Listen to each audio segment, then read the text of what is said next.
பரிசுத்த நாமத்துக்கு மகிமை உண்டாவதாக. May the God's holy name be glorified. மத்தேயு எழுதின சுவிசேஷம் 18ஆம் அதிகாரம் 23 24 வசனங்கள் வாசிக்கலாம். Gospel to Saint Matthew chapter 18 verse 23 and 24.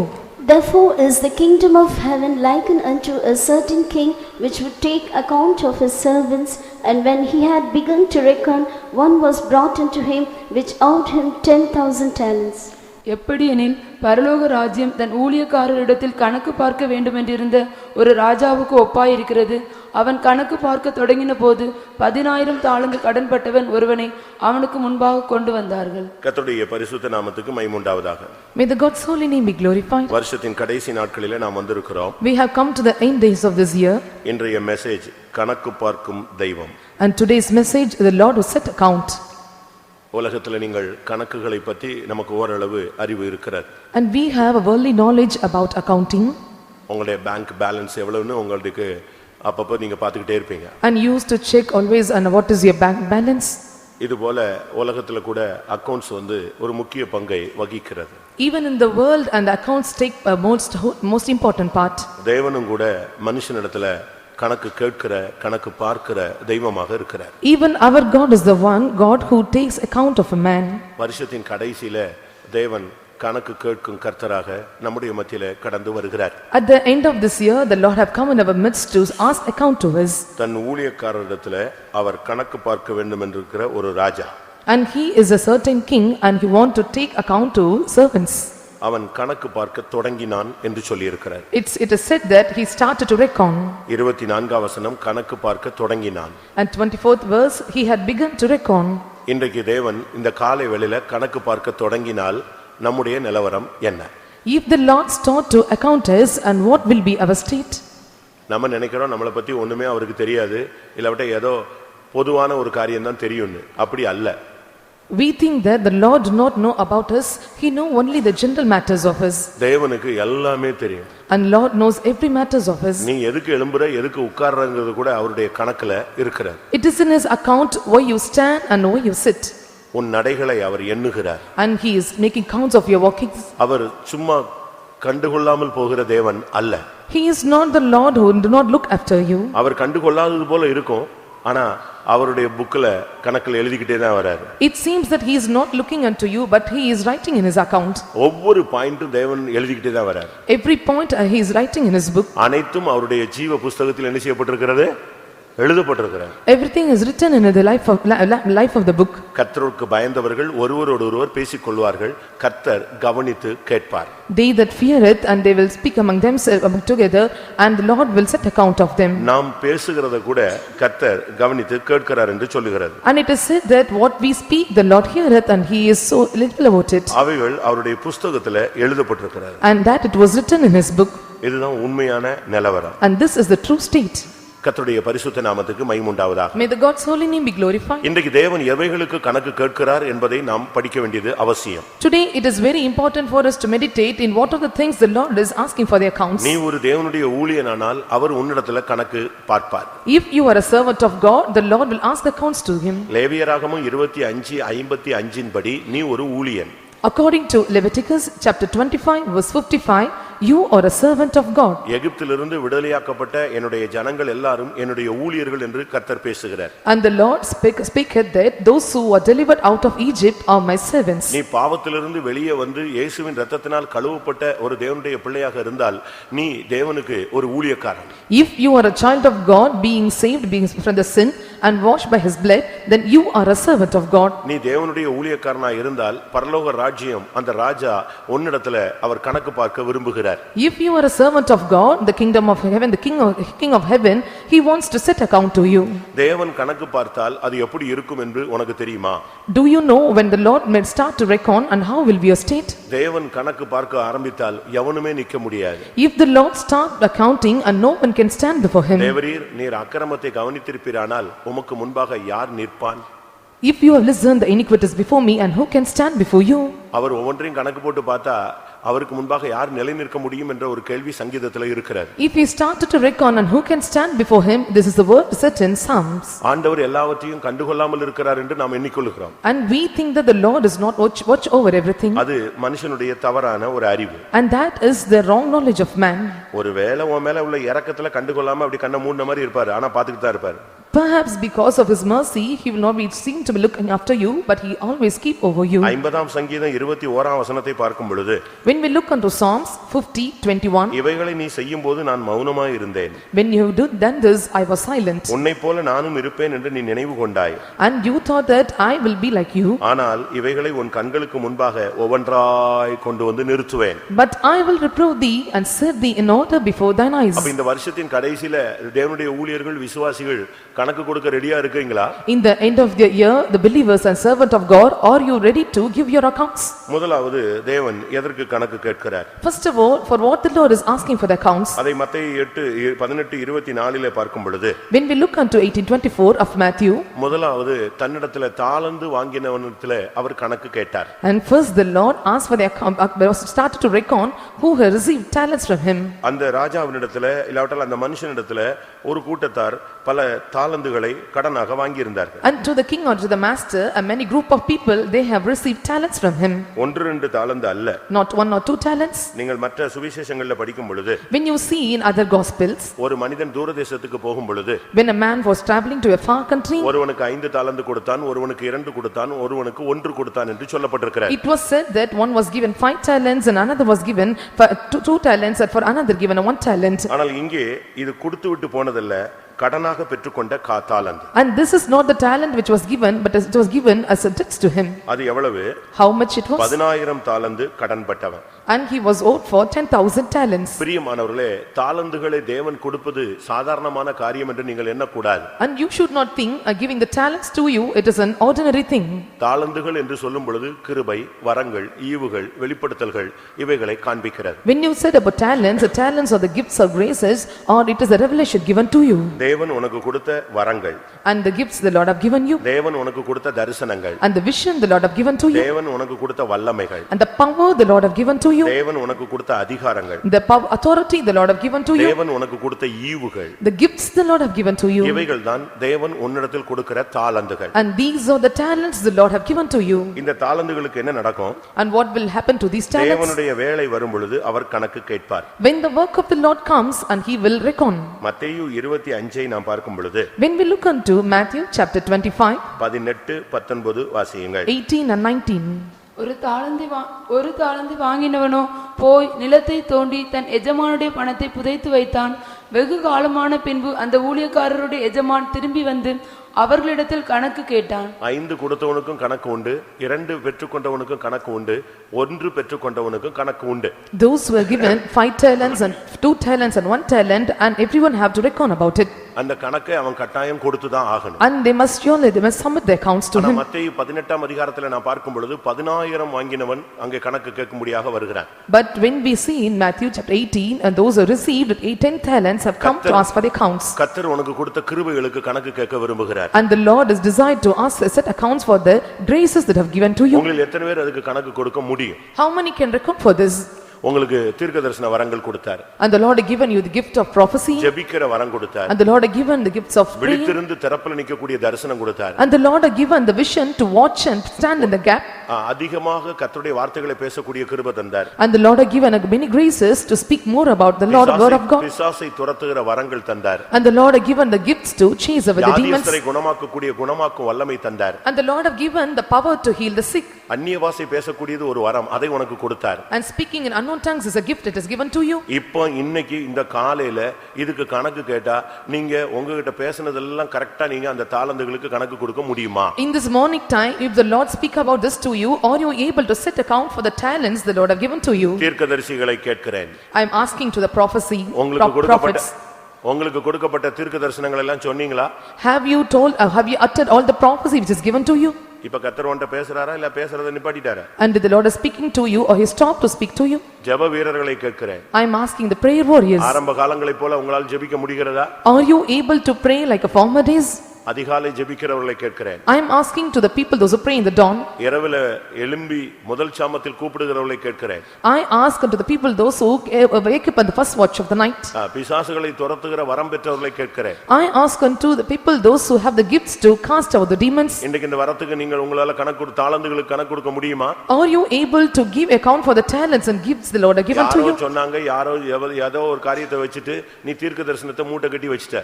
And someone have told you and you have made lay aside the prophet's gift given to you. யாரோ ஏதோ சொல்லிட்டாங்கன்னு ஜெபத்தை நீ நிப்பாட்டிட்ட. And someone have told about something to you and you have stopped praying. இப்போ உனக்கு தரிசனம் கிடையாது, தீர்க்க தரிசனம் கிடையாது, வெளிப்பாடு கிடையாது, உன்னுடைய வரங்கள் வல்லமைகள் ஒன்றையும் நீ எல்லாவற்றையும் புதைத்து சேலையில புதைச்சு உள்ள வச்சிட்ட. Now there is no vision or no talents or no gifts and talents of revelation to you and you made everything aside. நீ எல்லாத்தையும் சேலையில சுத்தி மண்ணுல புதைச்சு வச்சிட்ட. And you have made wrapped in the clouds and you have digged in the இன்னைக்கு யாரோ ஒரு ஆள் தீர்க்க தரிசனம் சொல்றான். And now someone is prophesying. யாரோ ஒரு ஆள் தீர்க்க தரிசனம் சொல்லுது. And some people are telling the prophecy. நீ அதை கேட்டுட்டு உணர்வு இல்லாம அப்படியே எழும்பி போகிறாய். Hearing those prophecy without realization you depart the place. நீங்க அபிஷேகம் பெற்ற பொழுது கர்த்தர் உங்கள்ட்ட பேசினாரே, அந்த நாட்கள் எங்கே? Where are the days at a time where you are anointed?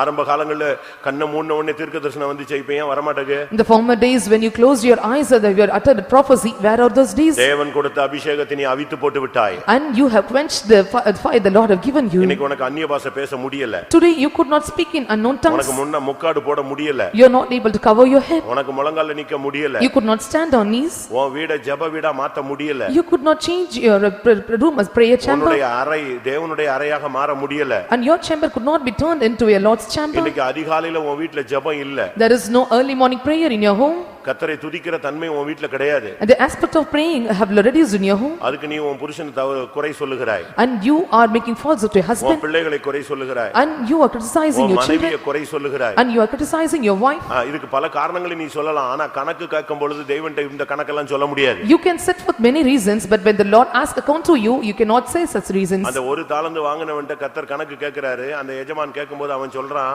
நீங்க தெளிக்காத இடத்துல சேர்க்கிறவங்க விதைக்காத இடத்துல அறுக்கிறவங்க நினைச்சு நான் புதைச்சு வச்சேன்னு சொன்னான். And he said that when the master was asking to him, and you are the one who was gathering where thou strewed and where thou hast not sown. கர்த்தர் ஏன் உனக்கு வரம் கொடுத்தாரு? Why the Lord have given the gifts to you? எதுக்கு இந்த சபையில உன்னை தீர்க்கதரிசியா கொண்டு வந்தாரு? Why the Lord you brought you as a prophet in this church? அந்த வார்த்தையை நீ சொல்லணும். You must utter those words. மனுபுத்திரனே, உன்னை இஸ்ரவேல் புத்திரருக்கு காவலாளனாக வைத்தேன். I have kept you as a watchman over the Israel. நீ எச்சரிக்க வேண்டிய இடத்துல எச்சரிக்காமல் அவன் போய் செத்து போனானால் அந்த இரத்தப்பழி நீ சுமப்பாய். Where you want to warn, if you do not warn him, and you have to take the blood. நீ எச்சரித்து அவன் கேள்விப்படியாமல் போனால் அந்த இரத்தப்பழியை அவன் சுமப்பான். And if you have warned and if he is not accepting, and he will carry over the blood. தாளந்து வாங்கினவர்கள் கவனம்.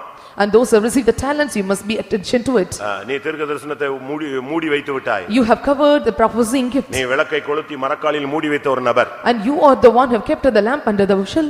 விளக்கை கொளுத்தி மலையின் மேல வைக்கும்படியாக தேவன் உன்னை கொண்டு வந்தார். The Lord have called you here to keep the lamp upon the mountain. இன்னைக்கு உன்னுடைய ஜெபம் போயிருச்சு, உன்னுடைய உபவாசம் போயிருச்சு, உன்னுடைய தரிசனம் போயிருச்சு, உன்னுடைய வெளிப்படுத்தல் போயிருச்சு, உன்னுடைய முழங்கால் போயிருச்சு, உன்னுடைய இரவு ஜெபம் போயிருச்சு, எல்லாமே போயிருச்சு தான். Now everything was lost, your prayer life, your fasting prayer, your fastings and the night prayers, everything was gone away. இன்னைக்கு தீர்க்கதரிசனம் உன்னால சொல்ல முடியுதா? Are you able to tell prophecy today? நீ சொல்லாதனால இன்னொருத்தன் உனக்கு சொல்றான். You are not saying, so others are saying to you.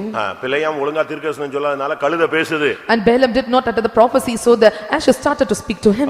கடைசி காலம் தேவன் உன்னோடு உன் மூலமாக தாளந்துகளை கொடுத்து பிரகாசிக்க விரும்புகிறார். And the last days the Lord want to give you talents and make you to shine for him. இன்னைக்கு என்ன பண்றாங்க?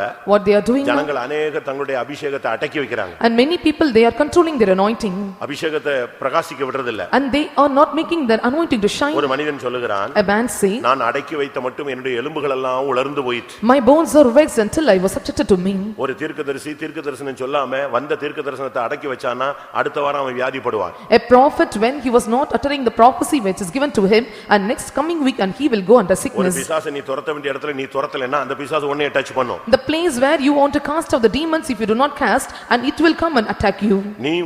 நீ அதை செய்யணும், இல்லட்டா அது உன்னை கண்ட்ரோல் பண்ணும். You have to do two things to him, or it will come and control over you. எதுக்கு உனக்கு அபிஷேகம்? Why the anointing for you? ஏசாயா 61 1 2 3 வசனங்களை நாம் பார்க்கும் பொழுது, When we look into book of Isaiah chapter 61 verse 1, 2 and 3. அபிஷேகம் கொடுக்கப்பட்டதின் நோக்கம் சுவிசேஷம் அறிவிக்க. The purpose of anointing given to you is to proclaim the gospel. இரண்டாவது இருதயம் நொறுங்குண்டவர்களுக்கு காயம் கட்ட.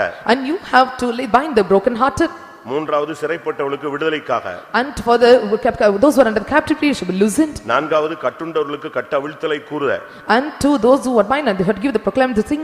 அடுத்ததாக துயரப்பட்டவர்களை சீர்படுத்த. And one who was under the darkness and you have to give the comforters. இப்படி அந்த அபிஷேகத்தினுடைய நோக்கம் அங்கே சுட்டிக்காட்டப்படுகிறது. Here the purpose of the anointing is depicted. உங்க அபிஷேகத்தை வச்சு எத்தனை பேருடைய கட்ட அவிழ்த்திருப்பீங்க? And through your anointing how many of bands were loosened? உங்க அபிஷேகத்தை வச்சு எத்தனை பேருக்காக நீங்க ஜெபிச்சிருப்பீங்க? And through your anointing how many people you have prayed? உங்க அபிஷேகத்தை வச்சு எத்தனை பேருக்கு சுவிசேஷம் சொல்லிருப்பீங்க? And through your anointing to how many you have proclaimed the gospel? உங்களுடைய தாளந்துகளை வைத்து எத்தனை பேரை சபையில கொண்டு வந்து நீங்க சேர்த்திருப்பீங்க? And through your talents and how many people were gathered through you? ஒரு காலத்துல நீ சும்மா வந்தது கிடையாது. கர்த்தருடைய ஆலயத்திலே வரும்பொழுது ஆத்துமாக்களோடு வந்தாய். When once you come to the church and you came with the souls. ஆனா இப்பொழுது உன்னால ஆத்துமாக்களோடு வர முடியல. நீ வெறும் கையாய் நீ வருகிறாய். But now you are not able to come with the souls, you come with empty hands. நீ கணக்கு கொடுத்தே ஆக வேண்டும். You must reckon.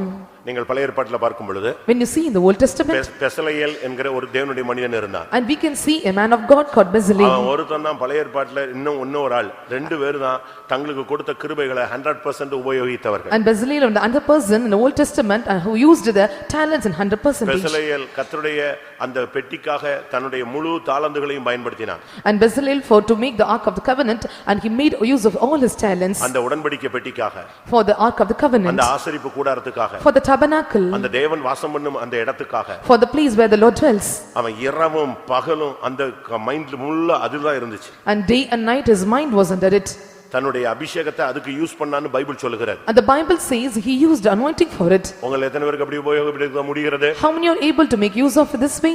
இன்னொரு பகுதியில பார்க்கும் பொழுது when we see in the other part ஏராம் அபி என்கிற ஒரு நபர். and there is a person called Aram Abi. அவன் ஒரு தீரு தேசத்தான். And he is the one who belonged to the ஒரு city. Anniyan. And he was a stranger. அவனை வச்சுதான் கர்த்தர் தேவாலயத்தை கட்டினார். But through him the Lord built the temple of God. அவன் முழுவதும் அந்த அபிஷேகத்துக்குள்ள இருந்து அந்த வேலையை செய்து கொடுத்தான். He was in the whole anointing and did the work. இன்னைக்கு நீங்கள் எத்தனை பேர் உங்களுக்கு கொடுத்த தாளந்துகளுக்கு கணக்கு கொடுக்க போகிறீர்கள்? How many are going to reckon for the talents given to you? நீ பாவத்தில் இருந்தாய். You were in sin. அடிமைத்தனத்தில் இருந்தாய். You were in the captivity. விழுந்து கிடந்தாய். And you were fallen state. And you were in the dung. புழுதியிலே கிடந்தாய். And you were in the dust. ஆனால் உன்னை கொண்டு வந்து கர்த்தர் சீயோனிலே இந்த மகிமையான சபையிலே ஒளியில் உள்ள பரிசுத்தவான்களுடைய சுதந்திரத்திலே உன்னை உட்கார வைத்தார். But the Lord made you to sit in the Zion and the church and where the saints were the partakers of the saints of God. இன்னைக்கு உன்னுடைய அபிஷேகத்தை பற்றி கர்த்தர் கேள்வி கேட்கிறார். But today the Lord is asking question about your anointing. என்னுடைய தீர்க்கதரிசன வரத்தை என்ன பண்ணினாய்? And what did you do about the prophecy gifts given to you? நான் கொடுத்த ஜெப ஆவியை நீ என்ன பண்ணினாய்? And what did you do with the prayer gift spirit of prayer given to you? நீ என்ன பண்ணினாய்? And what you did with the things I have given to you? இதுக்கு நீ நிச்சயமாக இன்றைக்கு நீ முதல் கணக்கு கொடுக்க வேண்டும். And surely you must set first account for it. இந்த கணக்கை கர்த்தர் உன்னிடத்துல நிச்சயமாய் கேட்பார். And surely the Lord will ask account for this. முடியறதுக்குள்ள அதுக்குரிய கணக்கை நீ செட்டில் பண்ணு. Before the end of this meeting you must settle your accounts. நீங்க கூட யோசிச்சு பாருங்க. You just think and see. பேங்க்ல வேலை பார்க்கறவங்களுக்கு தெரியும். And those who are working in bank know will. அவங்களுக்கு அக்கவுண்ட் அன்னைக்கு கிளியர் ஆகலனா அவங்க வீட்டுக்கு என்ன செய்ய முடியாது, போக முடியாது. If the accounts were not cleared on the particular day they could not go home. பைத்தியம் முடிச்ச மாதிரி ஆயிடுவான். And they feel like a mad. அவன் உட்கார்ந்து அதை கிளியர் பண்ணி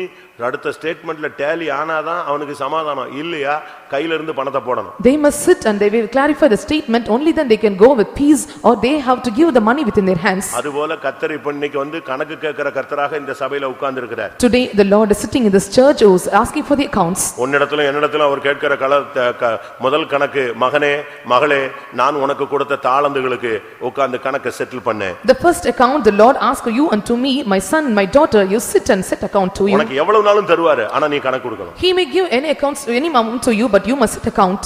நாங்கெல்லாம் ட்ரைனிங்ல இருக்கும் பொழுது நாங்கெல்லாம் படிச்சவங்க தான், ஊழியத்துக்கு வந்தவங்க தான், எல்லாரும் அழைப்பு பெற்று தான் வந்தோம். ஆனா கடைக்கு போனா கணக்கு கன் மாதிரி கொடுக்கணும். இல்லைன்னா தப்பான ஒரு இவன் காசு அடிக்கிறான்னு முடிவு பண்ணி அதோட பேர் கெட்டு போயிடும். When we are in with the training time and we are educated and we have came with good calling, but when we are going to shop and we must set accounts, or they may think that we are deceiving him. அப்படி இல்ல. But it is not like that now. நாட்கள்ல ஒரு coffee கூட வெளிய குடிக்க முடியாது. And even we cannot buy coffee and drink outside. ஃபெய்த்தவங்கள தான் குடிக்க முடியும், வெளிய எங்கேயும் குடிக்க முடியாது. And we must drink only in the faith home and we should not take coffee otherwise outside. அவனுக்கு அப்படியே கணக்கு கொடுத்துக்கிட்டே வரணும். And we must set account for everything. அவங்க செக் பண்ணுவாங்க இவன் கணக்கு எப்படி கொடுக்கறான், காசு விஷயத்துல எப்படி இருக்கான்னு பாப்பாங்க. And they will look after how we are in money matters. உன்னுடைய தாளந்துகளுக்கு தேவன் கணக்கு கேட்கிறார். And the Lord reckon about the talents given to you. இது ஏனா தாளந்து வந்து உன்னுடையது அல்ல. Because the talent belongeth not to you. கிருபை உன்னுடையது அல்ல. Gifts are not belongeth to you. ஈவுகள் வரங்கள் உன்னுடையது அல்ல. All the gifts and talents are not because of you. இதெல்லாம் யாருடையது? இதெல்லாம் யாருடையது? தாளந்து, கிருபை, வரங்கள் எல்லாம் யாருடையது? தேவனுடையது. Talents, gifts and graces are of God. அதுக்கு நீ கணக்கு கொடுக்கணும். You must set account for it. அது இஷ்டத்துக்கு நீ பாட்டுக்கு உட்கார்ந்து விளையாடுறதுக்கு அது உன்னுடையது அல்ல. And you should not sit and play according to own desire. It does not belong to you. கர்த்தருடைய பரிசுத்த நாமத்துக்கு மகிமை உண்டாவதாக. Glory be to the holy name of God. இரண்டாவது அவன் கணக்கு கேட்கும் பொழுது கடன்பட்டவனிடத்துல கேட்கிறான். Secondly, when he was asking for the accounts and he was asking accounts to one who had ரெண்டு borrowed. விதமான கடன் இருக்கிறது. There are two kind of debts. கடனை பத்தி நான் எல்லா ஊர்லயும் பிரசங்கம் பண்ணுவேன். I used to preach in many places about the debts. அது ஒரு main subject. It is a main subject. அது டைம் கிடைக்கும்போது நெக்ஸ்ட் இயர்ல நம்ம பார்க்கலாம். When the time comes and we can see in the coming year. தேவன் அனுமதித்தால் பார்க்கலாம். If the Lord permits, we can look this. ஆனா கடன் என்பது ஒரு முக்கியமான ஒரு கிறிஸ்தவனுக்கு ஆகாத ஒரு காரியம் கடன். And owing or debts, it is for the Christian, it is impossible or it is not ஒரு needed thing. அபிஷேகம் பெற்றவனை அடிமைப்படுத்தணும்னா அதுக்கு ஒரே வழி கடன் தான். And to put the anointed one under the slavery, under bondage, and this is the way for his debts. கடன் கொடுத்தவனுக்கு கடன் வாங்கினவன் அடிமை. And he who had received the debts and he is a slave to him. ஒரு நல்ல வல்லமையான ஒரு தேவனுடைய மனுஷனை அடிமைப்படுத்தணும்னா கடன்ல வச்சு சிக்க வச்சிருவான். And to make the powerful man to put under the bondage, and the main reason is he will entangle him through the debts. லூக்கா 16ஆம் அதிகாரத்துல பார்க்கும் பொழுது When we look into book of Luke chapter நீ 16, பட்ட கடன் எவ்வளவு என்று அவன் 5ஆம் வசனத்துல கேட்கிறான். and he was asking in the 5th verse, and what is their debts they have gone to you, கணக்கு நீ பட்ட கடனுக்கு கணக்கு கேட்கப்படுகிறது. and how much owest thou unto the Lord, and this is the accounts asked unto you. இந்த வருஷத்துல நீங்க கடன் வாங்கி இருக்கீங்களா யார்ட்டையாவது? Have you borrowed money from this in this year? வட்டிக்கு வாங்கி இருக்கீங்களா? Have you received for interest? வட்டிக்கு வாங்கி இருக்கீங்களா? Have you borrowed for interest? இல்ல கைமாத்து வாங்கி இருக்கீங்களா? வட்டி இல்லாத கடன் வாங்கி இருக்கீங்களா? Or have you have many exchange of money? நம்ம இன்னைக்கு ரொம்ப அழகா டீசென்ட்டா பேசுறோம். லோன் வாங்கி இருக்கிறோம். And decently we speak today and we have got loans. Tamil என்னது? அதுக்கு தமிழ் வார்த்தையை சொல்லி கொஞ்சம் பாரு. And check for the Tamil words. Tamil என்னது? கடன். And the Tamil meaning இங்கிலீஷ்ல is, நம்ம நீங்க ஹைட்டக்கா பேசிக்கலாம். நாங்க லோன் வாங்கி இருக்கோம். இல்ல அந்த பேங்க்ல வச்சிருக்கோம், இந்த பேங்க்ல வச்சிருக்கோம். எல்லாம் கடன் தான். and English they can tell us loan, but in Tamil it is borrowing money or debts. ஒரு சிலர் சொல்றாங்க நாங்க போய்ட்டா அவங்க வீடு எடுத்துக்கலாம், கார் எடுத்துக்கலாம்.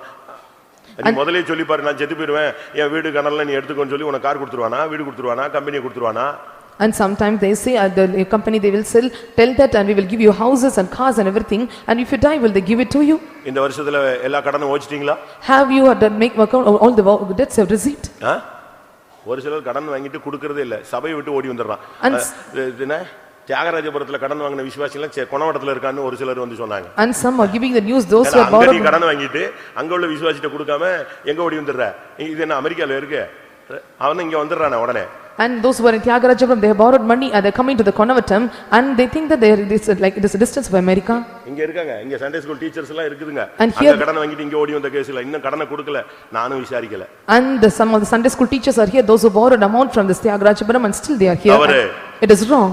வாங்கின கடனை ஒருவன் திருப்பி கொடாவிட்டால் அவனுக்கு பைபிள் சொல்லுகிற பெயர் துன்மார்க்கன். And those who borrowed the money, if you are not returning the money, the name called by the Bible is called as wicked. துன்மார்க்கன் தான் வாங்கின கடனை திரும்ப செலுத்தாது இருக்கிறான். அப்ப நீ வந்து எவ்வளவு பெரிய விசுவாசியா இருந்தாலும் வாங்கின கடனை நீ திருப்பி கொடுக்கலன்னா பைபிள் உனக்கு வச்சிருக்கிற டைட்டில் துன்மார்க்கன். And wicked நீ is சண்டே ஸ்கூல் எடுக்கலாம், பெரிய சாதனை எல்லாம் பண்ணலாம், அதெல்லாம் கணக்குலயே வராது. And wicked is not giving the money back to. அப்படிப்பட்ட ஆளுங்களுக்கு சண்டே ஸ்கூல் கொடுக்க கூடாது. And to such a people the Sunday school ministry should not be given.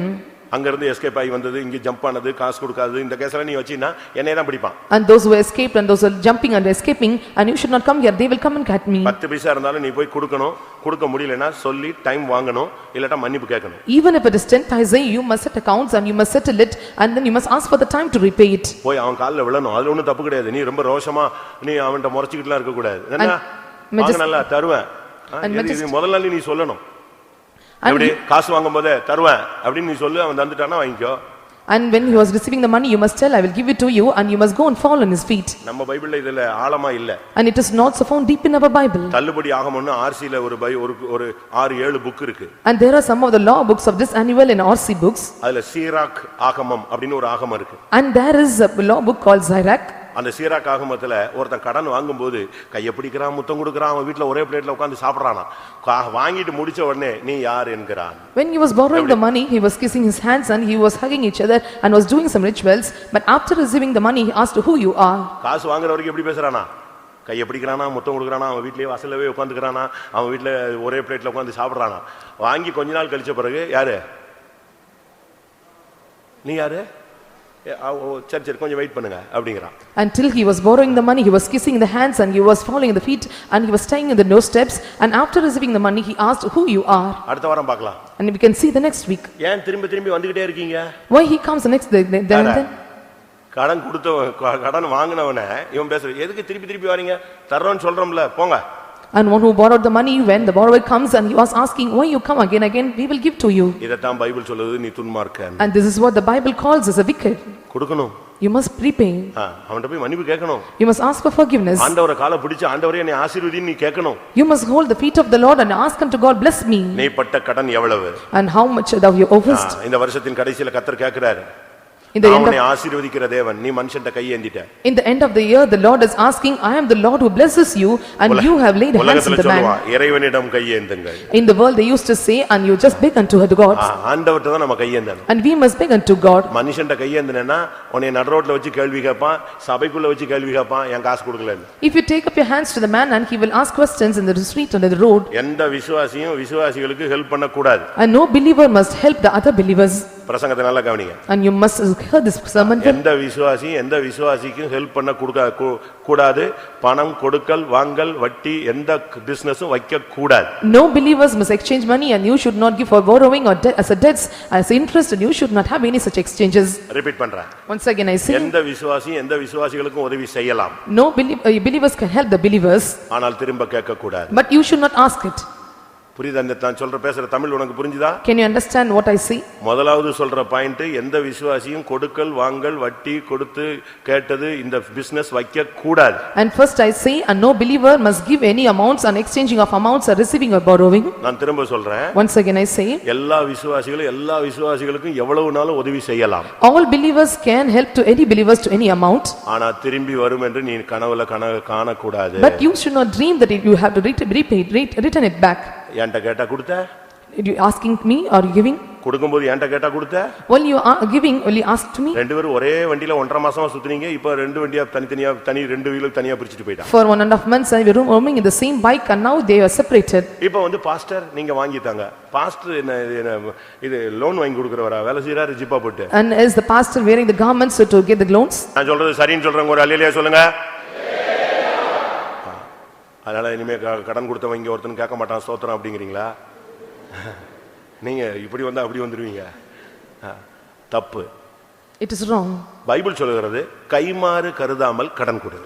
The Bible says without exchanging, and you must help each other. அப்படினா சரியான தமிழ் என்ன? And what is the perfect Tamil? திரும்பி வரும் என்று எண்ணாமல் என்ன செய்?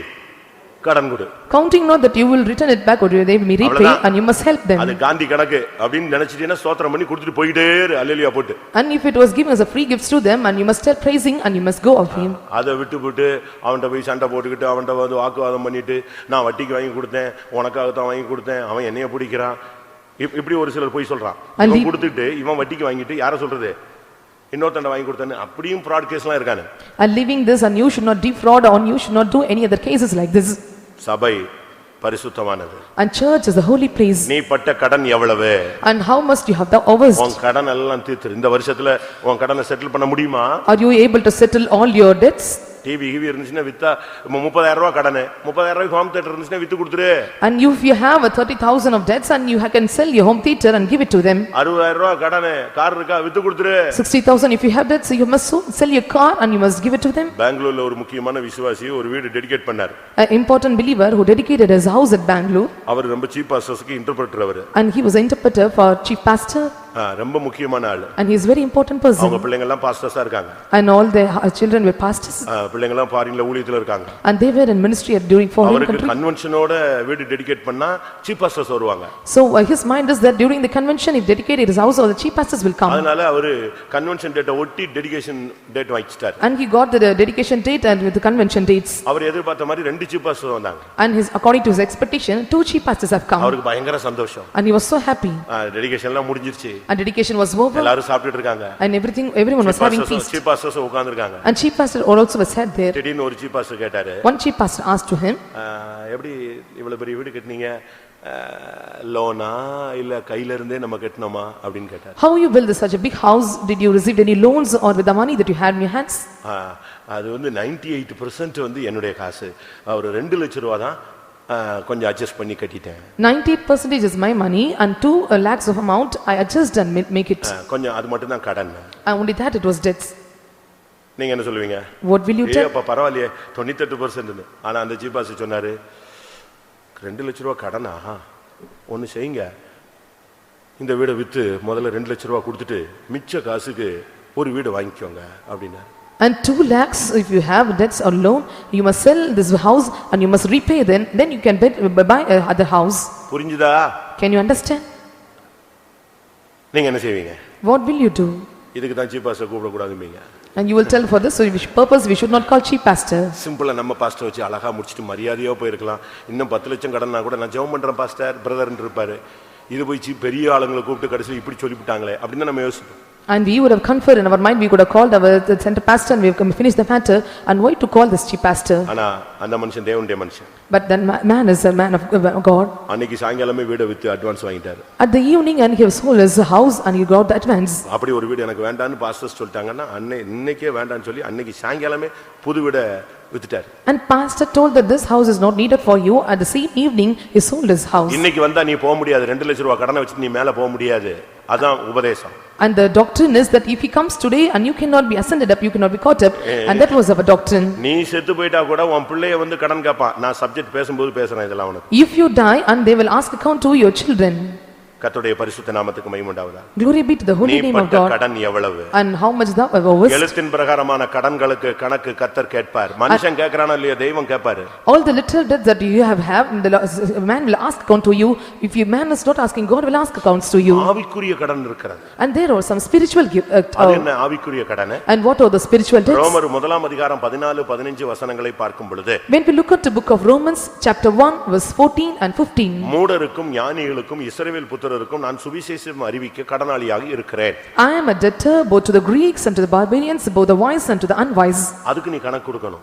You must account for it. கர்த்தர் உனக்கு கிருபை கொடுத்தார் இல்லையா? And the Lord have given you gifts. உனக்கு சுகம் கொடுத்தார். எத்தனை பேருக்கு சுகத்தை பத்தி சொன்ன? And the Lord have given you healing. To how many you proclaimed about the healing the Lord have given? உனக்கு வேலை கொடுத்தார். எத்தனை பேருக்கு நீ வேலை கர்த்தர் கொடுத்தாருன்னு சாட்சி சொன்ன? He gave you job, and how many to witness that you have given job? 18 வருஷம் கழிச்சு உனக்கு குழந்தை கொடுத்தாரு. அது எத்தனை பேர் போய் சாட்சி சொன்னீங்க? After 18 years the Lord have given you a child. To how many you have witnessed about மரணத்துல it? இருந்து கர்த்தர் உன்னை விடுவித்தார். உன்னால சாட்சி சொல்ல முடிஞ்சதா? The delivered you out of the death, and how many ரட்சிப்பின் பாத்திரத்தை எடுத்துக்கொண்டு நான் தெருத்தெருவாய் சொல்லுவேன்.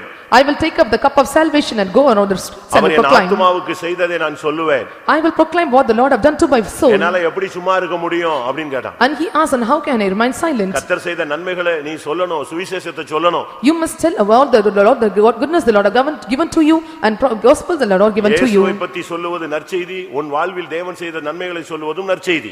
And the gospel is telling, preaching about the Jesus and all the goodness that in life the Lord have given to you. That is also called as a gospel. சமயம் வாச்சாலும் வாய்க்காவிட்டாலும் நீ திருவசனத்தை சொல்லணும். Even the season may come in or go out, and you must proclaim the word of God. Chance கிடைச்சா இயேசுவை பத்தி நீ அங்க பேசிடணும். When you get the chance, you must speak about Jesus. உன்னால அப்படி சொல்ல முடிஞ்சதா? Are you able to tell like this? இந்த வருஷம் உன்னுடைய சுவிசேஷம் அறிவிக்க கூடிய கடனை நீ கொடுத்து விட்டாயா? And have you settled the accounts for the proclaiming gospel? எத்தனை பேருக்கு சுவிசேஷம் சொல்லிருப்பீங்க? To how many you proclaimed gospel? எத்தனை பேருக்கு சத்தியம் சொல்லிருப்பீங்க? To how many you have told about the எத்தனை truth? பேருக்கு உபதேசம் சொல்லிருப்பீங்க? To how many you have taught the doctrines? எத்தனை பேருக்கு நீங்க ஜெபம் பண்ணிருப்பீங்க? To how many you have afford prayer? நீங்க எத்தனை ஆத்துமாக்களை சந்திச்சிருப்பீங்க? How many souls you have sought? நீங்க உங்களை நீங்களே உங்களுடைய ஆத்துமாவுல நீ கேள்வி கேட்டுப்பார். You just ask question to your own soul. ரோமர் 15:26 27 ஐ பார்க்கும் பொழுது When we look into book of Romans chapter 15 verse 26 and 27, ஏழைகளுக்கு நன்மை செய்ய நீ கடனாளியா இருக்கிறாய். and you are the one debtor to pay the debts to the poor. இந்த வருஷத்துல நீ எத்தனை பேருக்கு நீ உதவி செஞ்சிருப்பாய்? To how many you have contributed? கர்த்தர் உன்னை கணக்கு கேக்குறார். And the Lord is asking accounts to நீ you. எத்தனை விசுவாசிகளுக்கு உதவி செஞ்சிருப்பாய்? To how many believers you have contributed or offered your help? எத்தனை புறஜாதிகளுக்கு உதவி To செஞ்சிருப்பாய்? how many Gentiles you offered your help? எத்தனை பிள்ளைகளுக்கு நீ fees கட்டியிருப்பாய்? To how many poor children you have paid எத்தனை fees? பிள்ளைகளுக்கு நீ Dress வாங்கி கொடுத்திருப்பாய்? To how many poor children you have offered your dress? எத்தனை ஏழைகளுக்கு நீ சாப்பாடு கொடுத்திருப்பாய்? To how many people you have offered your food to them? எத்தனை பேருக்கு நீ கை கொடுத்திருப்பாய்? To how many people you have given your hands? யோபு சொல்கிறான், தாய் தகப்பன் இல்லாத பிள்ளைகள் என் பந்தியிலே சாப்பிடாமல் நான் என்னைக்காவது தனியாய் சாப்பிட்டது உண்டான ஒரு கேள்வி கேட்கிறான். And Job arised a question, and is there a time or a time whether whichever fatherless a child is have given a food and have eaten easy? நீ எத்தனை பேருக்கு உதவி செஞ்சிருக்க? To how many you offered your help? கர்த்தர் உன்கிட்ட கணக்கு கேக்குறார். The Lord ask account to you. எத்தனை விசுவாசிகளுக்கு நீங்க உதவி செஞ்சிருப்பீங்க? இல்ல புறஜாதிகளுக்கு எத்தனை பேருக்கு உதவி செஞ்சிருப்பீங்க? To how many believers and to how many Gentiles you offered your help? உன்னுடைய பிறந்த நாளுக்கு நீ கொண்டாடுற, ஆனா ஒரு ஏழைகளுக்கு நீ சாப்பாடு கொடுத்திருக்கியா? You are celebrating your birthday and have you given the feast to the poor? அப்போஸ்தலனாகிய பவுல் இந்த அப்போஸ்தல ஊழியத்துல வந்து இணையும் பொழுது, When Apostle Paul, he was joining with this apostolic ministry, பேதுருவோடு இணையும் பொழுது, when he was joined with Peter, அந்த கேபாவோடு இணையும் பொழுது, when he was joined with Cephas, அந்த யாக்கோபோடும் யோவானோடும் இணையும் பொழுது, when he was joined with John and James, பேதுரு பவுலை பார்த்து சொன்னான், and Peter said unto Paul, நீ இந்த ஊழியத்துக்கு வர்றது பெருசல்ல, தருத்தரரை நீ நினைத்துக் கொள்ள வேண்டும். it is not matter that you come into the ministry, you must reckon the poor. கர்த்தர் உன்னை ஆசீர்வதிச்சா நீ ஏழைகளுக்கு உதவி செய்யணும். If the Lord blessed you and you must help the poor. எத்தனை ஏழைகளுக்கு உதவி செய்வீங்க? To how many poor will you help? இன்னும் ஒரு 7 days இருக்கு. And 7 days more. புது வருஷம் வர்றதுக்கு. A new year is coming. நீங்க ஏதாவது ஏழைகளுக்கு துணி வாங்கி கொடுப்பீங்களா? And whether you got garments given to the poor people? துணி வாங்கி கொடுத்துட்டு நான் வாங்கி கொடுத்த Dress தான் போட்டுருக்கான் பாரு, அந்த saree நான் வாங்கி கொடுத்தது. இப்படி சொல்லிட்டே இந்த கோழி மாதிரி கத்திக்கிட்டே அலைய கூடாது. And you should not bark and shouting around, and this is the dress which I have given to him. வலது கை கொடுக்கறத இடது கை அறிய கூடாது. And the left hand should not know what the right hand is giving. நீ செஞ்சதை சொல்லி காட்டிட்டீனாலே இங்கேயே உனக்கு பிரதிபலனை கொடுத்துருவார். And if you ought to have done, if you have said so, and the Lord will make reward over here itself. பாதி பேர் இந்த ஊர்ல நல்ல காரு வீடு வசதியோட இருக்கிறதுக்கெல்லாம் காரணம் நீ சொன்னதெல்லாம் செஞ்சுட்டு நீ செஞ்சதெல்லாம் சொல்லிட்டே பாத்தியா, அதுக்கு தான் உனக்கு இப்ப gift மாதிரி கார் கொடுத்திருக்காரு, வண்டி கொடுத்திருக்காரு. இதெல்லாம் நீ நினைக்கிற என்னவோ பெரிய சாதனைன்னு, இங்கேயே அக்கவுண்ட் க்ளோஸ் ஆகுது, கவனமா இரு. You think that is a great achievement that the Lord have given you car and all your luxuriousness. The thing is, the Lord have given the same count or reward in the earth itself. நீ வெளியே சொல்லலைன்னா உன் பலன் பரலோகத்துல மிகுதியா இருக்கும். If you not say outside, and your reward will be great in heaven. அதே மாதிரி நீ உதவி செய்யற ஆள்கிட்ட நான் கொடுத்தேன்னு சொல்லக்கூடாதுன்னு சொல்லிட்டு போயிடணும். And you must tell those who are helping, you should tell unto them, and you should not tell outside. இயேசு ஒருத்தனுக்கு அற்புதம் செஞ்சிட்டு சொல்றாரு, நீ வெளியே சொல்லாத. And Jesus said a miracle to a man and said that you should not tell it out. நம்ம சொல்லுவோமா? Will we tell like this? எலும்புங்க மைக் கொடு. நான் தொட்ட உடனே சுகமாயிடுச்சு, எலும்பி சொல்லுமா. And we used to tell, and when I touch you are healed, you must stand up and proclaim. இயேசு அப்படி சொன்ன இடம் இருக்கா பைபிள்ல? And Jesus told நீ யாருக்கும் சொல்லாத, நீ பேசாம வீடு போய் சேரும் பாரு. And he says, and you should not tell anyone, you must go home. நாம தாரை தப்பட்டை ஊதுகிறவர்கள் அல்ல. And we are the one who blow the trumpet. மத்தேயு எழுதின சுவிசேஷம் என்ன சொல்லுகிறது? And what the Matthew gospel says, நீயோ தர்மம் செய்யும் பொழுது when you pay alms, தாரை ஊதுவியாதே. do not blow the trumpet. மத்தேயு 6:1-2ல நீங்க இத பார்க்கலாம். We can see in book of Matthew chapter 6 verse 1 and 2. நீ உங்கள் தர்மத்தை மனுஷர் முன்பாக செய்யாதபடி ரொம்ப கவனமா இருங்க, காண வேண்டும் என்று செய்யாதிருங்க. And we must be very careful when we are giving the temple the alms to the people. எச்சரிக்கையா இரு, யாருக்கும் தெரியாம ஹெல்ப் பண்ணு. And we must be warned about it, we must pay attention, we should not know that. அப்படி நீ எச்சரிக்கையா இருந்து யாருக்கும் தெரியாம உதவி செய்தால் பரலோகத்தில் இருக்கிற தேவன் உனக்கு பலன் அளிப்பார். When you are warned and when you are doing this, and Lord in heaven will give you reward. யாருக்கும் தெரியாம நீ உதவி செஞ்சுக்கிட்டு போயிட்டே இருக்கணும். And you must help others that it is not known to anyone. ஊழியக்காரங்க தாங்க செய்த உதவிகளை சில சபைகள்ல பிரசங்கத்துல சொல்லுவாங்க. அது எதுக்குன்னா பக்திக்காக. And servants of God, and they will tell what they have to render the help for the edification of the church. அத தவறா நீங்க விளங்கிர கூடாது. And you should not think it a wrong way. அது பக்தி விருத்திக்காக. And for the edification. நான் ஒரு நாள் ஒரு சர்ச்சில் இருக்கிறேன். One day I was in a particular church. ஒரு girl வர்றா. A girl came. ரோட்ல போறா, அவளும் அவ ஃப்ரெண்ட் உள்ள வராங்க. And she was going in the road, and she came inside with her friend. ரெண்டு வாலிப பிள்ளைங்க. And two were youngsters. அப்போ அதுல ஒருத்தி பெரியார் கட்சி. பெரியார் காலேஜ்ல படிக்கிறதுனால அவ பெரியார் கடவுள் கிடையாதுங்கற ஒரு party. And she studied in Periyar college, and once she was atheist, says no God, and she belonged to Periyar party. But இந்த பிள்ளை RC. But she was an RC girl. இவளுக்கு வாழ்க்கையில ஒரு தோல்வி. And some failure in her life. அதனால வீட்ல பயங்கர பிரச்சனை அடி. And because of the great problem in the home, and she got beatings in home. ஏதாவது சர்ச்சுக்கு என்னைய கூட்டி போன்னு சொல்லி வந்தா. And she told that you must make me to go in some church, and she came into the church. நான் கொஞ்ச நேரம் அவள்ட்ட மனுஷனுடைய அன்பு எப்படிப்பட்டது, அது தோல்வி உள்ளதுன்னு சொல்லி கொஞ்ச நேரம் பேசினேன். I taught her the man's love is a failure, and I told something about this. திருப்பி அடுத்த நாள் வந்தா அவளுக்கு கொஞ்சம் சத்தியம் சொன்னேன். And she came on the other day and told some truths to her. But அவ போய்ட்டா. She gone. அன்னைக்கு நான் பாக்கும்போது அவ நல்ல நகை போட்டு நல்ல அழகா நல்ல Dress போட்டு நல்ல டீசன்ட்டா வந்தா. On the day when I looked at her, she came very decently wearing the jewels and good garments. ஒரு 2 weeks கழிச்சு அவ வந்தா. After 2 weeks she came again. பார்த்தா ஒண்ணுமே இல்ல, ரொம்ப ஏழ்மை, ரொம்ப சோகம், அப்படியே ஃபைனல் ஸ்டேஜ்ல வந்தா. And she came the final stage without any jewels, and she came very poor state. கடைசில எனக்கு அடையாளமே தெரியல. I could not identify her. கடைசில புரிஞ்சு அவ சொன்ன பிறகு எனக்கு புரிஞ்சது. Only then I was able to recollect. அப்ப அவ சூசைட் அட்டெம்ப்ட் பண்ற அந்த ஃபைனல் ஸ்டேஜ்ல தான் வந்திருக்கா. And she came to attempt suicide. For the final stage she entered her home. நான் அவள்ட்ட கொஞ்ச நேரம் பேசினேன். I was speaking to her for a while. அவளுக்கு போக்கு இல்ல. and she do not have any other way. திருப்பி நான் அவளுக்கு சில ஹெல்ப் எல்லாம் பண்ணி ஒரு ஹாஸ்டல்ல வச்சு I have given some help and asked her to stay in a hostel. ஃபேத்தோமுக்கே தெரியாது. And Faithom did not know this. ஃபேத்தோம்ல யாருக்குமே தெரியாது. And no one know this matter in Faithom. நான் அப்ப பாஸ்டர் ஆகல. I was not pastor then. அதனால எனக்கு வயசு கம்மி. I was so young in age. அவளுக்கு வயசு கம்மி. And she was also young in இவளை age. கொண்டு நான் ஃபேத்தோம்லயும் வைக்க முடியாது. I could not make her to stay in Faithom. யாருக்கும் தெரியவும் கூடாது. And it should not be revealed to others. ஒரு விசுவாசி மூலமா ஹாஸ்டல்ல வச்சு அந்த பிள்ளையை வளர்த்தேன். And through believer I made her to grow in a hostel. யாருக்குமே தெரியாது. No one knows this. But அவ ஒரு நியூ சோல் மாதிரி நம்ம சர்ச்சுக்கு வந்துகிட்டே இருப்பா. As a new soul she came to the church. But இதுக்கு பேக்ல நானும் அந்த விசுவாசி இருக்கோம்னு யாருக்குமே தெரியாது. But no one knows that at her back and myself and the believer was there. ஞானஸ்நானம் எடுத்தா. And she took water baptism. அபிஷேகம் பெற்றா. She received anointing. நகையை கலத்தினா. She removed jewels. சத்தியத்துல நல்லா வந்தா. And she came in the truth.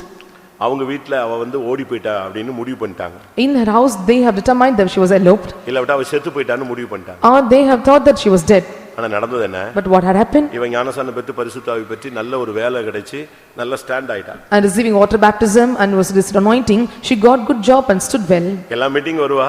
ஆனா யார் மூலமாவோ வர்றான்னு தான் தெரியுமே தவிர பேக்ல என்னன்னு உண்மையான சத்தியம் இன்னைக்கு தான் வெளியே தெரியும். She used to attend all the meetings, only at the back they knew what the true thing had happened in her life. ஆனா அந்த விசுவாசி ரொம்ப ஹெல்ப் பண்ணாங்க. The believer helped a lot to her. அவர் ஒரு bank officer. And he was a bank officer. நல்ல தெய்வீகமான மனுஷன். And he was a divine man. சூழ்நிலையில அறிஞ்சு அந்த பிள்ளையை வச்சு அழகா ஒரு ஹாஸ்டல்ல வச்சே கொண்டு போனார். He understood the situation and made her to stay in the hostel and grew up her ஒரு well. டைம் வந்த பொழுது அவ எங்க அம்மாட்ட பேசணும் எங்க அப்பாட்ட பேசணும்னா. When the time comes and she had a desire to talk to father and mother. Okay உங்க அம்மாட்ட பேசுன்னு சொன்னா. I told her to talk to father and mother. அடுத்த நாளே ஓடி வந்துட்டாரு. And the next day her father came to her. என் பிள்ளை செத்துட்டா இல்லட்டா அவன் கூட ஓடி போய்ட்டான்ல நினைச்சேன் இங்க இருக்காளேன்னு சொன்னா. I thought my daughter was dead or she eloped with someone, but she was here. திருப்பி அவங்க கொண்டு போய்ட்டாங்க. And again they brought her. இப்ப மேரேஜ் ஆகி அவ கனடால அட்டகாசமா நல்ல டாப் லெவல்ல செட்டில் ஆயி. And she got married now and she settled up well in Canada. இதை ஏன் சொல்றேன்னா Why I tell this? அந்த சூழ்நிலையில நம்ம உதவி செய்யணும். At some அதுக்கு situation நம்ம கடனாளிகள். and we are a debtor to help some people in some kind of situations. ஏழைகளுக்கு நீங்க உதவி செய்யுங்க. We must help the poor. பாவப்பட்டவங்களுக்கு உதவி செய்யுங்க. And we must help the pathetic people. நீங்க காணிக்க தசமபாகம் கொடுத்துட்டேன் அதோட என் அக்கவுண்ட் க்ளோஸ்னு நினைக்காத இன்னொரு அக்கவுண்ட் இருக்கு. And you should not think by paying the tithes your accounts was closed. There is another account. சம்பாத்தியத்துல எல்லாம் தசமபாகம் கொடுக்கறவன் பரிசேயன். சம்பாத்தியத்துல எல்லாம் ஏழைகளுக்கும் உதவி செய்றவன் பரிசுத்தவான். And he who was offering tithes in his income is a Pharisee, and one who was offering the tithes and all his income, and he is a man of God. தசமபாகம் கடமை, ஏழைகளுக்கு உதவி செய்யறது ஊழியம்.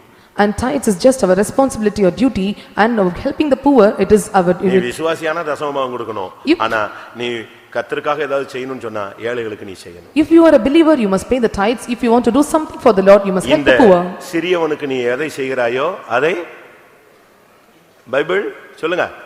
இந்த சிறியனுக்கு எதை செய்கிறாயோ அதை யாருக்கு செய்கிறாய்? எனக்கே செய்கிறாய். What you do to the poor is you are doing to me. அதுதான் ரொம்ப முக்கியம். And that is very important. கர்த்தருடைய பரிசுத்த நாமத்துக்கு மகிமை உண்டாவதாக. May the God's holy name be glorified. மத்தேயு 12ஆம் அதிகாரம் 36ஆம் வசனத்தை வாசிப்போம். Let us read Matthew chapter 12 verse 36. மனுஷர் பேசும் வீணான வார்த்தைகள் யாவையும் குறித்து நியாய தீர்ப்பு நாளிலே கணக்கு ஒப்புவிக்க வேண்டும் என்று உங்களுக்கு சொல்லுகிறேன். இங்கே மூன்றாவது கணக்கு கொடுக்க வேண்டியது வார்த்தைகள். The third account that we have to reckon is our words. நம்ம தூங்குனா கூட பேசிட்டே இருக்கிற ஆளுங்க எல்லாம் இருக்காங்க. And some speak very heartily. அவனுக்கு வாயை அடக்கவே முடியாது, கண்ட்ரோல் பண்ணவே முடியாது. And they could not bind their mouth and they could not control. தூங்கும்போது கத்துறவன் இருக்கான், தூங்கும்போது சிரிக்கிறவன் இருக்கான், தூங்கும்போது பேசுறவன் இருக்கான், பழைய கதையெல்லாம் பேசுறவன்லாம் இருக்கான். There are some people those while sleeping they used to speak of the old stories, they laugh and they smile and they will speak themselves. இன்னைக்கு வார்த்தைகளுக்கு கணக்கு கொடுக்க வேண்டும். Today we must reckon for our words. நம்ம வாயிலிருந்து புறப்படுகிற ஒவ்வொரு வார்த்தையும் accountable. Every words that proceed out of our mouth are accountable. எல்லாம் கணக்குல இருக்கு. Everything are in accounts. அது கெட்ட வார்த்தையோ நல்ல வார்த்தையோ பரிசுத்த வார்த்தையோ பாவியான வார்த்தையோ எல்லாம் கணக்குல வந்துகிட்டே இருக்கும். It may be bad communication or evil words or good words, whatever it may be, it is in his accounts. அது நீ மறந்துடலாம், ஆனா தேவனுடைய கணக்குல மறக்கவே மறக்காது. Even you may forget, but it will not be forgettable in a God's account. பதறி பேசினாயா?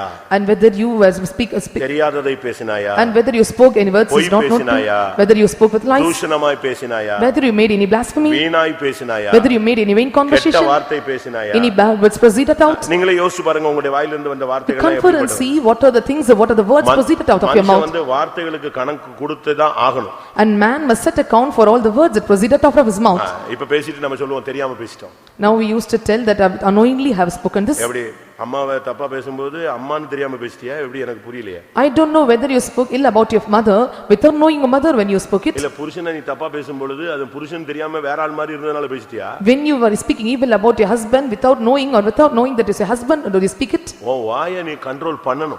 You must control your words and mouth. கெட்ட வார்த்தை ஒன்று உன் வாயிலிருந்து புறப்பட வேண்டாம். And there should not any bad words or evil words comes out of your mouth. கேட்கிறதுக்கு பக்தி விருத்திக்கு ஏதுவான வார்த்தைகள் இருந்தால் அதையே நாம் பேச கடவோம். If possible, if the edification words comes out, let me speak about those words. நீ பேசுகிற ஒவ்வொரு வார்த்தையும் பரலோகத்துக்கு விரோதமான வார்த்தை என்பதை கணக்குல வைக்கணும். And you must set in accounts that whatever words that you speak are contrary to heaven. இன்னைக்கு எத்தனை பேர் தவறான வார்த்தைகள் பேசுறோம்? And how many utter bad words? கிண்டல்கள், கேலிகள், பரியாசங்கள், குற்றச்சாட்டுகள். ஐயோ வாயிலிருந்து என்னென்ன வார்த்தையெல்லாம் அவர் துதித்தலும் சபித்தலும் ஒரே வாயிலிருந்து புறப்படுகிறது. Accusing words or any kind of words that is not necessary or vain conversation, and such words are blaspheming comes out of your mouth, and praising and discursing comes out of the same mouth. படபடன்னு கெட்ட வார்த்தை பேசிறான். And we are speaking the come out then anything. ஒரு சிலர் கெட்ட வார்த்தை பேசுறது இல்ல, அவன் பேசலாம்னு இவன் படபடன்னு சொல்லி காட்டுறான். And some they will not அந்த ஆவி என்ன செய்யுது? அந்த எக்ஸ்பீரியன்ஸ் உள்ள இருக்கு, அந்த ஆவி இருக்கு பாருங்க. அவன் பேசுனது நீயே அப்படியே பச்சையா பேசுற. And the spirit is resting in them, and what they speak and they again make it to own. உங்களுடைய வார்த்தைகள் எல்லாம் கணக்குல இருக்கு. All your words are in accounts. ஒருத்தர் சொன்னாரு, இயேசு கிறிஸ்து அன்னைக்கு மலை பிரசங்கம் பண்ணாரு, அந்த வார்த்தைகளை கேப்சர் பண்றதுக்கு இன்னைக்கு விஞ்ஞானிகள் ட்ரை பண்றான்.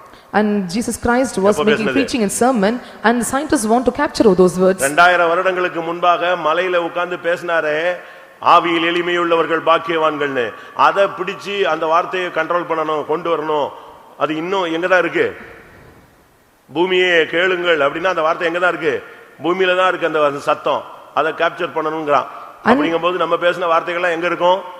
எல்லாம் கணக்குல தான் இருக்கு. And scientists want to capture those words where the Lord was making, Jesus was making the sermon on Mount, blessed are the poor, and these words they want to capture, and they were eager to capture those words. நான் பேசவே இல்லங்கறான், டபால்னு இவன் ஏதோ on பண்றான், செல்ல on பண்றான், நீ பேசினாய் அப்படிங்கறான். And they switch on the cell phone, they say that I did not speak, and they will speak on the cell phone too. நான் அப்படி பேசல, இப்படி தான் பேசணுமா? அது உடனே இல்ல நான் தான் இப்படி தான் பேசினேன்னு உன் வார்த்தையே வருது, சத்தமே வருது அதுல.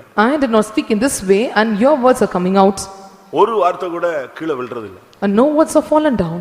எல்லாம் கணக்குல வந்துகிட்டே தான் இருக்கு. All are in accounts. நான் கூட ஒரு காலத்துல யோசிச்சேன், எப்படி இப்படி நியாய தீர்ப்புல ஆண்டவர் உட்கார்ந்து அப்பா கோடிக்கணக்கான ஜனங்களை எப்படி உட்கார்ந்து நியாயம் தீர்ப்பாரு. இப்ப பார்த்தா ஒரு சிப்பை வச்சுக்கிட்டே நியாயம் தீர்த்தலாம் போல தெரியுது. எல்லாமே எதுக்குள்ள வந்துருது? இந்த சிப்புக்குள்ளேயே மொத்த கணக்கு வந்துருது. I used to think on how it is possible to set accounts to make a judgment for crores and crores of people within a single chip, and everything is possible. நான் யோசிச்சேன், நித்தியம் அப்படின்னா அப்படியே போய்கிட்டே இருக்குமா? இது ஒருத்தன் கதையை போட்டா தான் 90 வருஷம் ஓடுதே. And eternity, when I talk, it will go for long years. If you tell for 1 year, it goes for 90 years. நியாய தீர்ப்பு அப்படின்னு சொல்லிட்டு ஒரு ஆளை எடுத்து விட்டா, மெத்துசலாவை கொண்டு வந்து விட்டா 965 வருஷம் ஓடும் அந்த reel. And when we take Methuselah, it will go around for 969 years. இப்படி முழு உலகத்துல இருக்கிற அவ்வளவு ஒரு ஹிஸ்டரியும் போட்டா அது எங்க போகும்? எத்தனை நித்தியம் தாண்டி போகும்போது யுகா யுகங்கள் போய்கிட்டே இருக்கும்.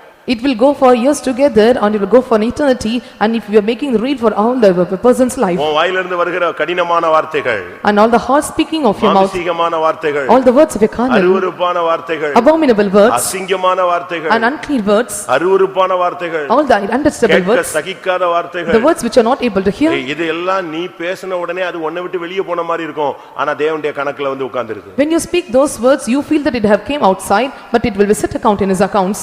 நம்ம விசுவாசி ஒருத்தர் வந்து அந்த மைக்ரோ டவர்ல அவர் வேலையில செஞ்சிட்டு இருந்தார். இந்த பெரிய பெரிய டவர்லாம் வச்சிருக்காங்களே, 40 கிலோமீட்டருக்கு ஒரு டவர் வச்சிருப்பான். And there are some of the towers for 40 kilometers. A believer was working in that. எல்லா செல்போனுக்கும் 40 கிலோமீட்டருக்கு ஒரு டவர் வைப்பாங்க, 40 கிலோமீட்டருக்கு ஒரு கலங்கரை விளக்கம் வைப்பாங்க. For every cell phone, and they used to keep the towers for 40 kilometers for every lighthouses for 40 kilometer அது வரைக்கும் distance. அந்த ரேஸ் போகும். And the race passed over that distance. அந்த டவர் எடுத்து அடுத்து அப்படியே பிராட்காஸ்ட் பண்ணிட்டே இருக்கும். And then after the tower will drag it, and it will broadcast it. அந்த டவருக்கு ஒரு நாள் டெலிபோன் டவருக்கு நான் போனேன். And one day I went to a telephone tower. அங்க மொத்த டெலிபோன் கனெக்ஷன் அங்க வச்சிருக்காங்க. And all the telephone connection was kept in it. அதுவாட்டுக்கு ஊர்ல உள்ளவன் பேசுறதெல்லாம் அங்க மைக்ல நிஞ்சிட்டே இருக்கு. அவ்வளவு பேர் பேசுறதே ஆன் பண்ணி விட்டுருக்கான், கத்திக்கிட்டே கிடக்குது. அதுல எது சந்தேகப்படுற மாதிரி இருக்கோ டபக்குன்னு ஒரு பின்ன சொல்லிட்டா போதும், மொத்தமும் அங்க எடுத்துடலாம். The mic was kept on and those who were speaking and communication was traveled over there, and if you want to hear the music and we have to switch on the wire and we are able to broadcast all the words. Telephone ஒட்டு கேட்கப்படுகிறதுன்னா அங்கதான். And that is a place where we are. அவன் எவனாவது ஒருத்தன் நான் இப்பதான் வெட்டிட்டு வந்தேன் அப்படின்னா டக்குன்னு சொல்லிடுவான், யாரை வெட்டினான்னு கரெக்டா மொத்த கதையும் அங்க போயிடும். And if someone told that I have killed a person and they can grasp the information. அப்ப நம்ம பேசுறதெல்லாம் எல்லா கதையும் நீ கதவை மூட்டிக்கிட்டு யாருக்குமே தெரியாம டிக்கு டிக்கு டிக்கு டிக்கு மெசேஜ் அடிக்கிற. அன்னைக்கு ஒரு சண்டை வந்துச்சு, ஒரு 2 ஃபேமிலிக்கு ஏன்ட்ட கொண்டு வந்து கொடுக்குறாங்க, இவங்க அனுப்பின மெசேஜை பாருங்கள் அப்படின்னு, ஒரு 7 பக்கத்துக்கு. இவன் இங்க செல்லுல அடிச்சத அவன் நான் அப்படி அடிக்கவில்லைன்னா அவங்க சொன்னாங்க, இந்தாங்க ஏர்டெல்ல இருந்து வந்திருக்கு, இவன் அடிச்ச மெசேஜ் மொத்தமும் எழுதியிருக்கான். அப்படியே டிட்டோவா என்ன அடிச்சான்னு யார் எடுத்து வச்சிருக்கா? உன் செல்லுல இருந்து போறது எவன் கையில இருக்கு? அங்க கண்ட்ரோல்ல இருக்கு. அப்ப தேவன் கண்ட்ரோல்ல எல்லாமே இருக்கு. And that you are texting in your mobile phone, it is control of some person and all their accounts are controlled in him. அந்த பையன் சொல்றான், கர்த்தருக்கு முன்னால நான் இப்படி ஒரு மெசேஜ் கொடுக்கவில்லை அப்படிங்கறான். And he said, before God I did not text such messages. தபால்னு மாமனார் சரட்டன்னு ஒரு பேப்பர் எடுத்து கொடுத்தாரு. 23ஆம் தேதி இரவு 10 மணிக்கு நான் உன்னை இப்படி பண்ணுவேன்னு எழுதுனானு அப்படியே பார்த்து உட்கார்ந்தான். ஏன்னா இவர் அடிச்ச அதே ஸ்டைல்ல என்ன இருக்கு, இவர் ஒரு பாயிண்ட் எடுத்துட்டு டிக் டிக் டிக் டிக்னு அடிச்சிருக்காரு. அது அவன் அப்படியே டிக் டிக் டிக்னு வந்து கொடுக்குது. And father-in-law has given a statement which is in printout format, and that at 23rd day and 10 o'clock and he was written such message, it was delivered out. மேல தெய்வம் எல்லாத்துக்கும் ஒவ்வொரு மனுஷனுக்கும் ஒரு சிப் போட்டு வச்சு ஒரு சிம் போட்டு உட்கார்ந்திருக்காரு. And the Lord have kept a chip and was sitting in the seat. அப்படிதானே? இப்ப எல்லாருக்கும் பயங்கர பயம். Now all are fearing. தேவன் எல்லாத்துக்கும் கணக்கு கேட்பார். And the Lord will reckon for everything. கணக்கு கேட்காம இருக்கணும்னா அது தேவனிடத்துல நீ விழுந்துட்டா தப்பு இல்ல. If you do not want to ask accounts to you, you must fall into him. அந்த 10000 தாலந்து கணக்குப்பட்டவன் வந்து கடன் வாங்குன வந்து எஜமான் கால்ல விழுந்தான். One who borrowed 10 ரொம்ப டீசன்ட்டா ஹைட்டக்கா நான் உன்னை மன்னித்து விட்டேன்னா அதான் இன்னைக்கு நீ இந்த கூட்டம் முடியறதுக்குள்ள வாங்கணும்னு சொல்றேன். And one who borrowed 10,000 talents to the over, he asked for forgiveness and he said, I forgive you. 2 point இருக்கு. 2 points are there. எவனுடைய பாவம் மன்னிக்கப்பட்டதோ அவன் பாக்கியவான். நெக்ஸ்ட், எவனுடைய பாவம் மூடப்பட்டதோ அவனும் பாக்கியவான். And blessed is the man who was for sins are forgiven, and blessed is the man who sins are covered. ரெண்டு காரியம் நடக்கணும். 2 things must happen today. இன்னைக்கு அக்கவுண்ட க்ளோஸ் பண்ணிரணும். Today you must close your accounts. 24ஆம் தேதி 2017ல உன்னுடைய அக்கவுண்ட் க்ளோஸ். இனிமே நீ பேச மாட்டேன்னு சொல்லிரணும், மன்னிப்பு கேட்றணும், டக்குன்னு அதை அப்படியே மூடிரணும். And 24th of 2017 of December you must ask for forgiveness and the Lord will cover all your accounts. பேசலன்னு சொல்லிராத, நான் பேசினதெல்லாம் உண்மைதான் சுவாமி மன்னிச்சிடுங்க. Don't tell that I did not utter these words, I have spoken, forgive me. ரோமர் 14ஆம் அதிகாரம் 12ஆம் வசனத்தை பார்க்கும் பொழுது, when we look into book of Romans chapter 16 verse 12, கர்த்தருக்குள் பிரயாசப்படுகிற திரிபேனாலையும் திரிபேசாலையும் 14:12 ஆதலால் நம்மில் ஒவ்வொருவனும் தன்னை குறித்து தேவனுக்கு கணக்கு ஒப்புவிப்பான். ஒவ்வொருவனும் தன்னுடைய பர்சனலை குறித்து கணக்கு கொடுக்கணும். So then every one of us shall give account himself to God. அந்தரங்க ஜீவியத்தை குறித்து நீ தேவனுக்கு கணக்கு கொடுக்கணும். And you must give account about your secret life. புருஷனுக்கு தெரியாது, without knowing to your husband, not known to your wife, தாய்தகப்பனுக்கு தெரியாது, not known to your parents, ஊழியக்காரனுக்கு தெரியாது, not known to your servants of ஏன்னா God. உன் மனது நினைவுகள் எல்லாம் தேவனுக்கு மட்டும் தான் தெரியும். Because all your intents and thoughts are known unto God. சிரிச்சிட்டே இருப்ப, ஆனா உள்ளம் எரிஞ்சிட்டே இருக்கும். You keep laughing and smiling, but inside you will burn. மனுஷன் முகத்தை பார்க்கறான், தேவன் இருதயத்தை பார்க்கிறார். Man sees the face, but the Lord looks into the heart. உன்னுடைய அந்தரங்க ஜீவியத்தை தேவன் கணக்கு நீ கொடுத்தே ஆகணும். And for your secret life you must set account to God. எபிரேயர் 4ஆம் அதிகாரம் 13ஆம் வசனத்தின்படியும், According to Hebrews chapter 4 verse 13, அவருடைய பார்வைக்கு மறைவான சிருஷ்டி ஒன்றுமில்லை, அதுதான் சகலமும் அவருடைய கண்களுக்கு முன்பாக நிர்வாணமாயும் வெளியரங்கமாயும் இருக்கிறது, அவருக்கே நாம் கணக்கு ஒப்புவிக்க வேண்டும். அவருக்கே நாம் கணக்கு கொடுக்கணும். அவருக்கு முன்னால எல்லாம் நிர்வாணமாயும் வெளியரங்கமா இருக்கிறது. and everything is open and naked unto his eyes, and we must set account to him. ஒரு ராஜா சொன்னா, நான் போடுற பிளான் எல்லாம் அங்க உள்ளவன் எப்படி கண்டுபிடிக்கறான்னு கேட்டான். A king asked how the plans are known to him, நான் என்னெல்லாம் பண்றேனோ அதெல்லாம் அடுத்த நாட்டு எதிரி நாட்டுக்கு எப்படி தெரியுது? and whatever I do and how it is possible to known to the person or enemy country. உங்களை யாரோ ஒருத்தன் சொல்லி கொடுக்கறான் அப்படினா, among you one is betraying the matter.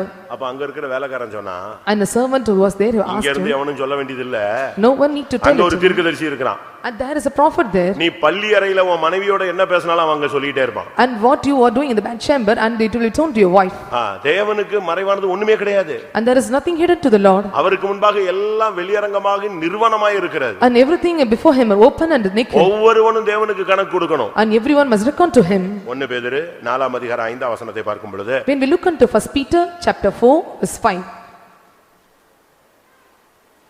பூர்வ கால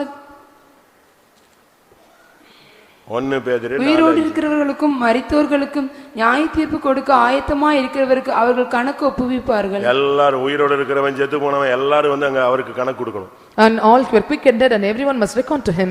உன்னுடைய பர்சனல், உன்னுடைய எண்ணங்கள், உன்னுடைய நினைவுகள், உன்னுடைய தோற்றங்கள், உன்னுடைய உணர்வுகள், உன்னுடைய வாஞ்சைகள், உன்னுடைய விருப்பங்கள் எல்லாத்துக்கும் கணக்கு தேவன் வச்சிருக்கிறார். And the Lord had account for all your thoughts and your understanding and purpose and intentions. ஒவ்வொருவனும் தேவனுக்கு கணக்கு கொடுக்க வேண்டியது இருக்கு. And all must set account to the Lord. உன்னுடைய ஜீவியத்தை குறித்து நீ கணக்கு கொடுத்தே ஆகணும். And you must set account about your life. உன்னுடைய வார்த்தைகளை குறித்து நீ கணக்கு கொடுக்கணும். And you must reckon about the words. அடுத்ததாக Nextly, சங்கீதம் 56:8 பார்க்கும் பொழுது, when we look unto 56:8 of Psalms, 56ஆம் சங்கீதம் 8ஆம் வசனம். and Psalms 56 verse 8.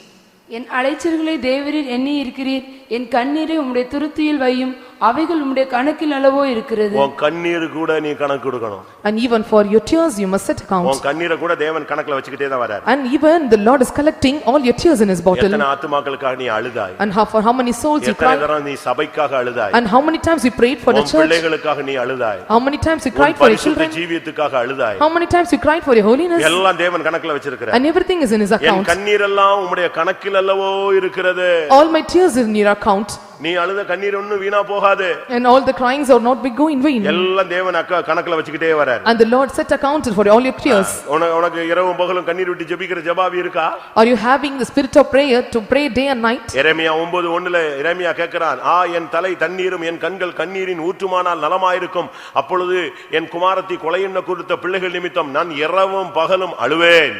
And according to Jeremiah chapter 9 verse 1, and woe that my head is with tears and my eyes is a fountain of tears, and weepeth day and night for the slain of daughter of my people. எத்தனை பேர் ஆத்துமாக்களுக்காக அழுகிறீர்கள்? How many are praying for the souls? உன்னுடைய புருஷனுடைய ரட்சிப்புக்காக நீ அழுகிறாயா? Are you praying for the salvation of your உன் husband? பிள்ளைகளுடைய மீட்புக்காக அழுகிறாயா? Are you praying for the redemption of your children? வேலூருடைய ரட்சிப்புக்காக நீ அழுகிறாயா? Are you praying for the salvation of Velu? தேசத்தின் சமாதானத்துக்காக நீ அழுகிறாயா? Are you praying for the peace of the country? உங்களுக்கு யாராவது ஏசிட்டா உட்கார்ந்து அழுதுகிட்டே இருப்பாங்க. If someone is reproaching you, you keep on crying. என்னை இப்படி சொல்லிட்டாங்க, நீ இப்படி சொல்லிட்டாங்க, நீ இப்படி சொல்லிட்டாங்கன்னு. And they said me this way and that way, and you keep telling and you try. நீ செஞ்ச தப்பத்தான சொல்லி இருக்கறான், அதுக்கு ஏன் இவ்வளவு உட்கார்ந்து அழுகுற? And they have told what you have committed wrong. உன்னை சரிப்படுத்திக்க. You must sit right of yourself. நீ அழுகிற கண்ணீர் விருதாவாய் போக கூடாது. All the tears that you shed, you should not go in vain. நீ அழ வேண்டியது ஆத்துமாக்களுக்காக. And you have to cry for the souls. இயேசு சிலுவை சுமந்து போகும் பொழுது, When Jesus was taking the cross, அவர் படுகிற பாடுகளை பார்த்து எருசலேமின் குமாரத்திகள் அழுதார்கள். when all the sufferings which are going under, the daughter of Jerusalem cried unto him. What did Jesus say? எருசலேமின் குமாரத்திகளே, நீங்கள் எனக்காக அழ வேண்டாம், உங்களுக்காக உங்கள் பிள்ளைகளுக்காக அழு, அதுதான் கணக்குல சேர்க்கப்படும். Jesus said unto them, don't pray, cry for me, and you may pray, cry for your children, and that will be set in the account. உங்க எத்தனை பேர் அழுகுறீங்க? And how many are crying among you? ஒரு சிலருக்குலாம் கல்லு, இருதயம் வந்து கல்லு. And some of the heart are like stone to people. செத்த வீட்டுக்கு போனாலும் அழ மாட்டான். Even they go to death, they will not cry. ஆஸ்பத்திரிக்கு போனாலும் அழ மாட்டான். Even they go to hospital, they will not cry. அடின்னு அடிங்க ம்னு வாங்கிவான தர அழவே மாட்டான். Even they were given many beatings and they will keep silent, they will not cry. சிலுவையை பார்த்து அழ மாட்டான். Even looking unto the cross, they will not cry. அவங்க அம்மா செத்தா கூட அழ மாட்டாங்கறான். Even mother die, they will not cry. எப்படிப்பட்ட ஸ்ட்ராங்கான ஆளுங்களா இருக்காங்க. And how the people were strong. சிலுவையை பார்த்து உனக்கு அழுக வரலையே. Looking into the cross, you could not cry. ஆத்துமாக்கள் அழுகிறத பார்த்து உனக்கு கண்ணீர் வரலையே. People's souls are perishing, you could not shed tears. ஒரு மனதுருக்கத்தின் ஆவி உனக்கு தேவை. And you need a spirit of compassion. எபிரேயர் 5:17 இயேசு தன்னை மரணத்திலிருந்து ரட்சிக்க வல்லமையுள்ளவரை நோக்கி பலத்த சத்தத்தோடும் கண்ணீரோடும் விண்ணப்பம் பண்ணினார். And Jesus was shedding a strong cries and crying, looking into the people that are perishing. புலம்பல் 2:18 என்ன சொல்லுகிறது? And 2:18 of Lamentation, what does it say? எருசலேமின் குமாரத்தியே, உன் கண்ணின் கருப்பு விழியை சும்மா இருக்க ஒட்டாதே. சீயோன் குமாரத்தியே, இரவும் பகலும் நதி எவ்வளவு கண்ணீர் விடு. O wall of daughter of Zion, oh let the tears run down like a water day and night, and give no rest to it. பரிசுத்தத்துக்காக, ரட்சிப்புக்காக, தெய்வீகத்திற்காக, விசுவாச ஜீவியத்திற்காக, உன்னுடைய தோல்விக்காக நீ விடுகிற கண்ணீர் எல்லாம் தேவனுடைய கணக்கில் இருக்கிறது. All the tears that you shed for your holiness and for your consecration and for everything, it is set in account of him. அப்போஸ்தலர் 20:19 பவுல் சொல்கிறார், மிகுந்த கண்ணீரோடு நான் உம்மை சேவித்தேன். And according to Acts chapter 20 verse 19, with many tears I say unto நீ you. விடுகிற கண்ணீர் எல்லாம் தேவனுடைய கணக்கில் இருக்கிறது. And all the tears that you shed were in account. உன் கண்ணீர் ஒன்று வீணாய் போகாது. And none of your tears will go in vain. அடுத்ததாக லூக்கா 16 அதிகாரம் முதல் 2 வசனங்களை பார்க்கும் பொழுது, And nextly when we look at Luke chapter 16 verse 1 and 2, பின்னும் அவர் தம்முடைய சீஷர்களை நோக்கி, ஐஸ்வர்யவானாய ஒரு மனுஷனுக்கு ஒரு உக்கிரானக்காரன் இருந்தான். அவன் தன் எஜமானுடைய ஆஸ்திகளை அழித்து போடுகிறதாக எஜமானுக்கு அறிவிக்கப்பட்டது. அப்பொழுது எஜமான் அவனை வரவழைத்து, உன்னை குறித்து நான் இப்படி கேள்விப்படுகிறது என்ன? உன் உக்கிரான கணக்கை ஒப்புவி. உன் உக்கிரான கணக்கை எனக்கு ஒப்புவி. And give an account of thy stewardship. ஒரு எஜமான் கேக்குறான் தன்னுடைய உக்கிரானக்காரனை கூப்பிட்டு. உக்கிரானக்காரன் சொன்னா ஒரு பொறுப்புள்ள ஒரு வேலையாள். A master, a steward means one who was a responsible servant. ஒரு காரியஸ்தன் இல்லாட்டா மேற்பார்வையாளர், supervisor. A deacon or one who is a supervisor. அவன்கிட்ட கேக்குறான், உன் கணக்கை உக்கிரான கணக்கை எனக்கு கொடுன்னு கேக்குறான். And he asked unto him, and give an account of thy உன் உக்கிரான stewardship. கணக்கை எனக்கு ஒப்புவி. And give an stewardship. இது எதை காண்பிக்கிறது? What does it show? உன்னுடைய ஆவிக்குரிய ஜீவியத்துல கர்த்தர் உனக்கு ஒரு பொறுப்பு கொடுத்திருக்கிறார். In the spiritual life, the Lord have given you a responsibility. உன்னுடைய உபவாசத்தின் இந்த வருஷத்துல உன் உபவாசத்தின் கணக்கை கொடு. And you must set account for the fastings that you have taken in this year. இந்த வருஷத்துல உன் பைபிள் ரீடிங் கணக்கு கொடு. And set account of your Bible reading. இந்த வருஷத்துல உன்னுடைய ஜெபத்து நேரத்தினுடைய கணக்கு கொடு. And you must reckon the prayer time of this present year. கொடுக்க முடியுமா? Can you give?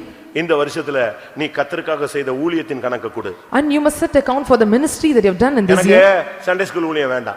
I don't want the Sunday school ministry. நீ ஈஸியா தூக்கி போடலாம், ஆனா கணக்கு கொடுக்க முடியாதே. And you can tell easily, but you cannot set account. இந்த வருஷத்துல நீ கர்த்தருக்காக நீ உக்கிரானக்காரனா இருந்திருக்கிறாய். In this year, you for the sake of the Lord, you are a steward. உன் கணக்கு ஒப்புவி. And you must certainly accounts. எங்களுக்கெல்லாம் நாங்க ட்ரெய்னிங்ல இருக்கும்போது எங்களுக்கு ஒரு ஃபைல் கொடுப்பாங்க. When we were in training, we were given a file. அந்த ஃபைல்ல காலையில பிரைசிங் போனியான்னு இருக்கும். In that file, whether you attended morning praising, 6 மணி ஜெபத்துக்கு போனியா, have you attended 6 o'clock prayer, அப்படி 6 மணிக்கு போனா 6 மணி ஜெபத்துக்கு போனால் எத்தனை மணிக்கு போனாய், and if you have gone to the 6 o'clock prayer, at what time you gone, அப்படி லேட் ஆனால் அதுக்கு ரீசன் என்ன, and if it was late, what is the reason behind it, அன்றைக்கு உள்ள உபவாசத்தை எடுத்தாயா, have you taken the fasting on that day, அன்றைக்குள்ள வேலையை பார்த்தாயா, have you done the work on a particular day, அன்றைக்குள்ள நீ மந்த்லி டியூட்டி செய்தாயா, weekly duty செய்தாயா, daily duty செய்தாயா, 3 question, and have you accomplished monthly duty, daily duty and weekly duties, சாயங்கால கூட்டத்துக்கு போனாயா, have you attended the evening prayer, language கிளாஸுக்கு போனாயா, and have you attended language classes, 10 மணி ஜெபத்துக்கு போனாயா, have you attended 10 o'clock praising, இரவு prayer செயினுக்கு போனாயா, have you attended the 11 o'clock night prayer chain, weekly fasting எடுத்தாயா, have you taken the weekly fasting, இவ்வளவு என்ன செய்யணும், நோட் பண்ணணும், and this everything will be noted down, Bible படித்தாயா, have you read Bible, revelation உனக்கு கிடைத்ததா, have you got revelation, அப்படி கிடைத்தால் அந்த ரெவலேஷனை ஒரு பக்கத்தில் எழுதி இருக்கிறாயா, if so, have you written the revelation in a page, இவ்வளவும் எழுதி ஞாயிற்றுக்கிழமை காலையில 7 மணிக்கு பாஸ்டர் ஜான் பால் ஒரு ரூம்ல ஜெபம் வைப்பாரு, நாங்க எல்லாரும் ஃபைலோட காலையில 7 மணிக்கு எங்க உட்காரணும், அந்த ஜெபத்துல போய் ஃபைலோட உட்காரணும். Sunday morning 7 o'clock Pastor John Paul conduct the prayer at we have to go with the file and set account, அவர் ஃபைல் வாங்கி கொண்டு போயிடுவார். he will receive the file and he will take it to, சாயங்காலம் enquiry வரும், and evening he will make an inquiry, 6 மணி ஜெபத்துக்கு 2-3 ஜெபத்துக்கு நீங்க கண்டினியூவாவே லேட்டா போயிருக்கீங்களே, என்ன reason, continually for 6 o'clock prayer at evening you gone late, what's the reason, உனக்கு ஜெப ஆவி இல்லையா, don't you have the spirit of prayer, ஊழியத்தின் ஆவி இல்லையா, don't you have the spirit of எதுக்கு நீ ministry, வந்த, why did you come, ஏட்டா ஹோட்டமா கேள்வி இருக்கும், and there will be unnecessary questions, இதுக்கெல்லாம் பதில் சொல்லணும். we must answer for all the question, எல்லாமே கணக்கு தான், and everything is in account. நம்ம அப்படி எப்படி இருக்கோம், இவன் சிலர்லாம் 4 மணி ஜெபத்துக்கு போயிருக்க மாட்டான், ஆனா கொஸ்டின் ஆயிருமே சொல்லிட்டு போயிட்டேன்னு எழுதிடுவான். How we are, and some they will not attend the 4 o'clock praising, there will be questions, so will they tell that I have attended.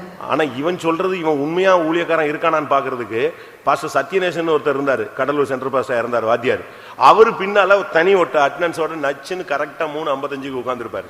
And Pastor Satyanation, he will sit at behind and looking after everything how they are attending, and he will make attendance for everything.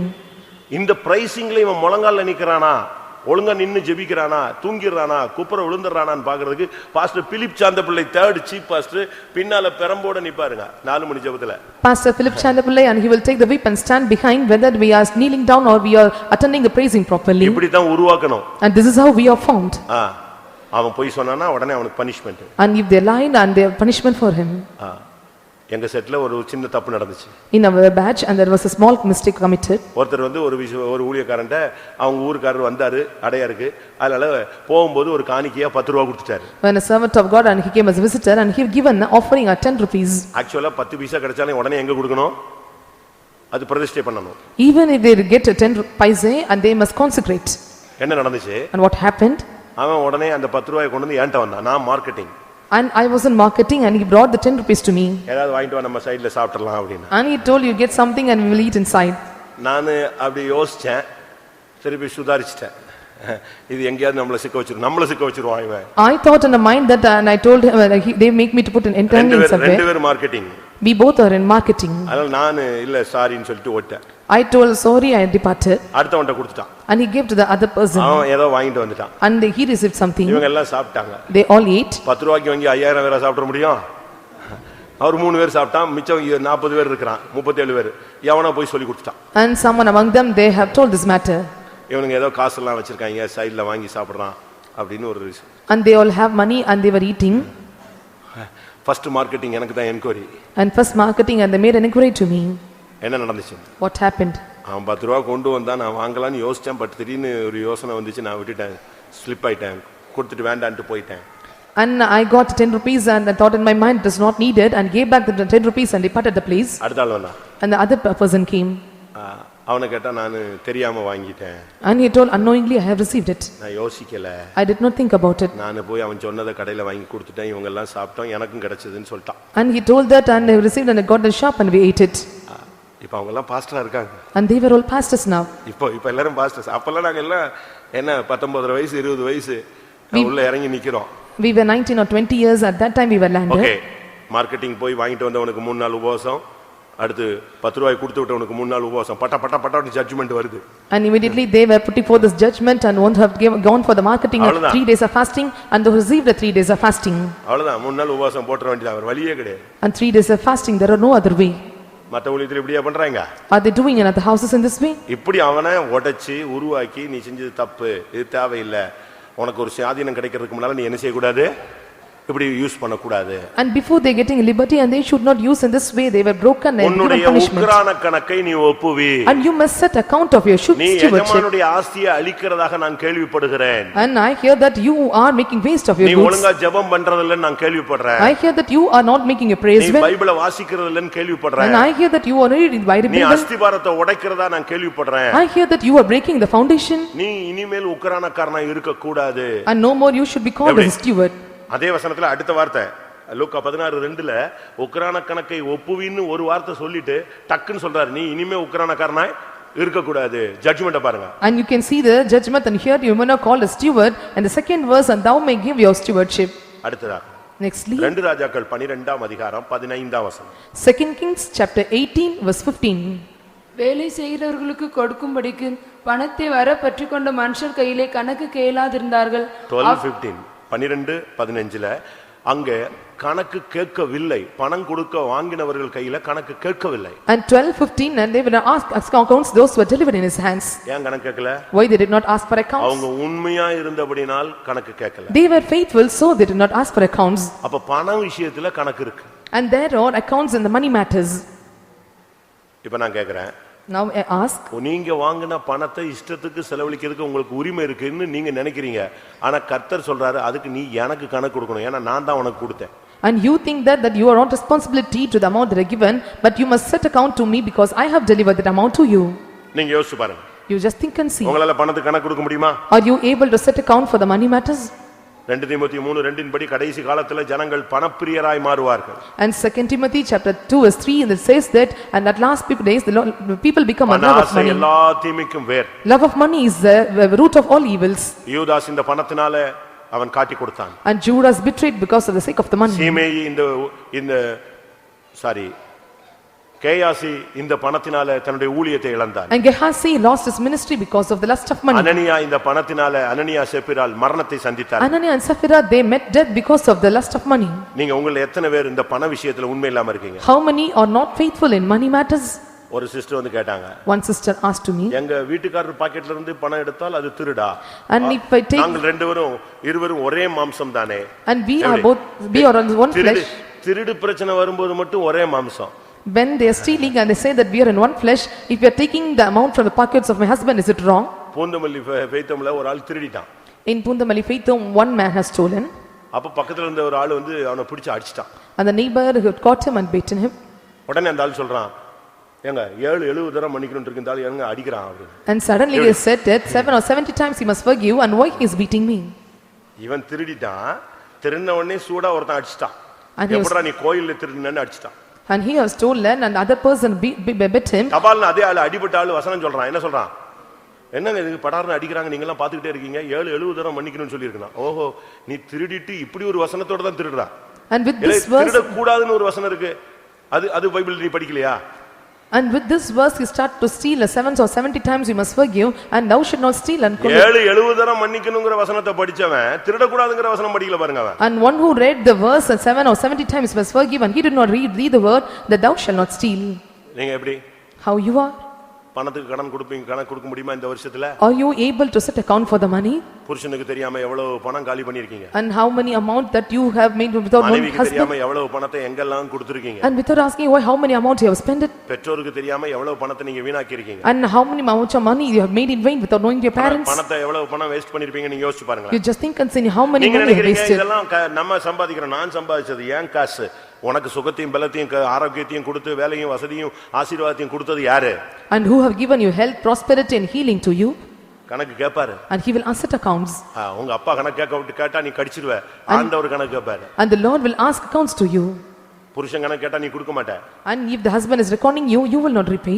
அநேக மனைவிகளுக்கு ஒரே ஒரு துக்கம் இருக்கு, அவர் எவ்வளவு சம்பளம் வாங்குறாருன்னு இத்தனை வருஷமா என்கிட்ட சொல்லவே இல்லை. Many wives are having read that for many years together, and they were not telling how much of income he received. நம்ம சபையில எப்படி இருக்க ஆளுங்க இருக்கீங்களா?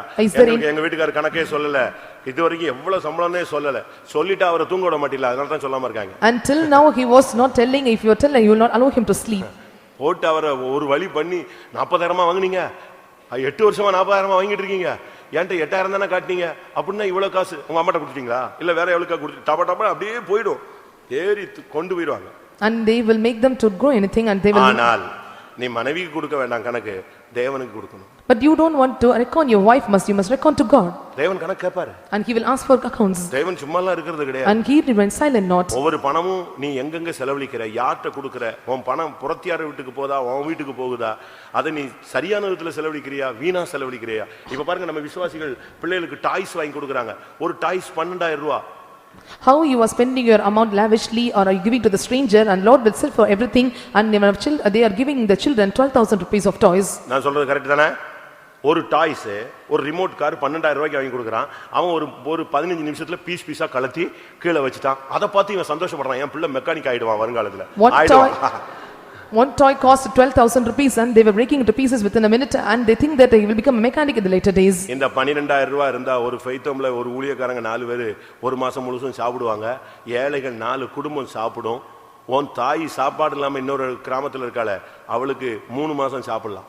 And 12,000 rupees a single faith home, and all they can have for the 1 month, and for the poor people they can be furnished, and even your mother at your village can also be furnished. அது மாத்திரம் இல்ல, இவன் பிச்சை எடுத்த உடனே அன்னைக்கு சாயங்காலம் இவர் இதை வாங்கி கொடுக்குறாரு, அடுத்த கார் வாங்கிட்டு வராரு. And not only that, at the same evening he was taking another car. அவனுக்கு ஒரே ஆவி, அதை உடைச்சு எடுத்துக்கிறது தான் ஒரே ஆவி. And his spirit is to break it away.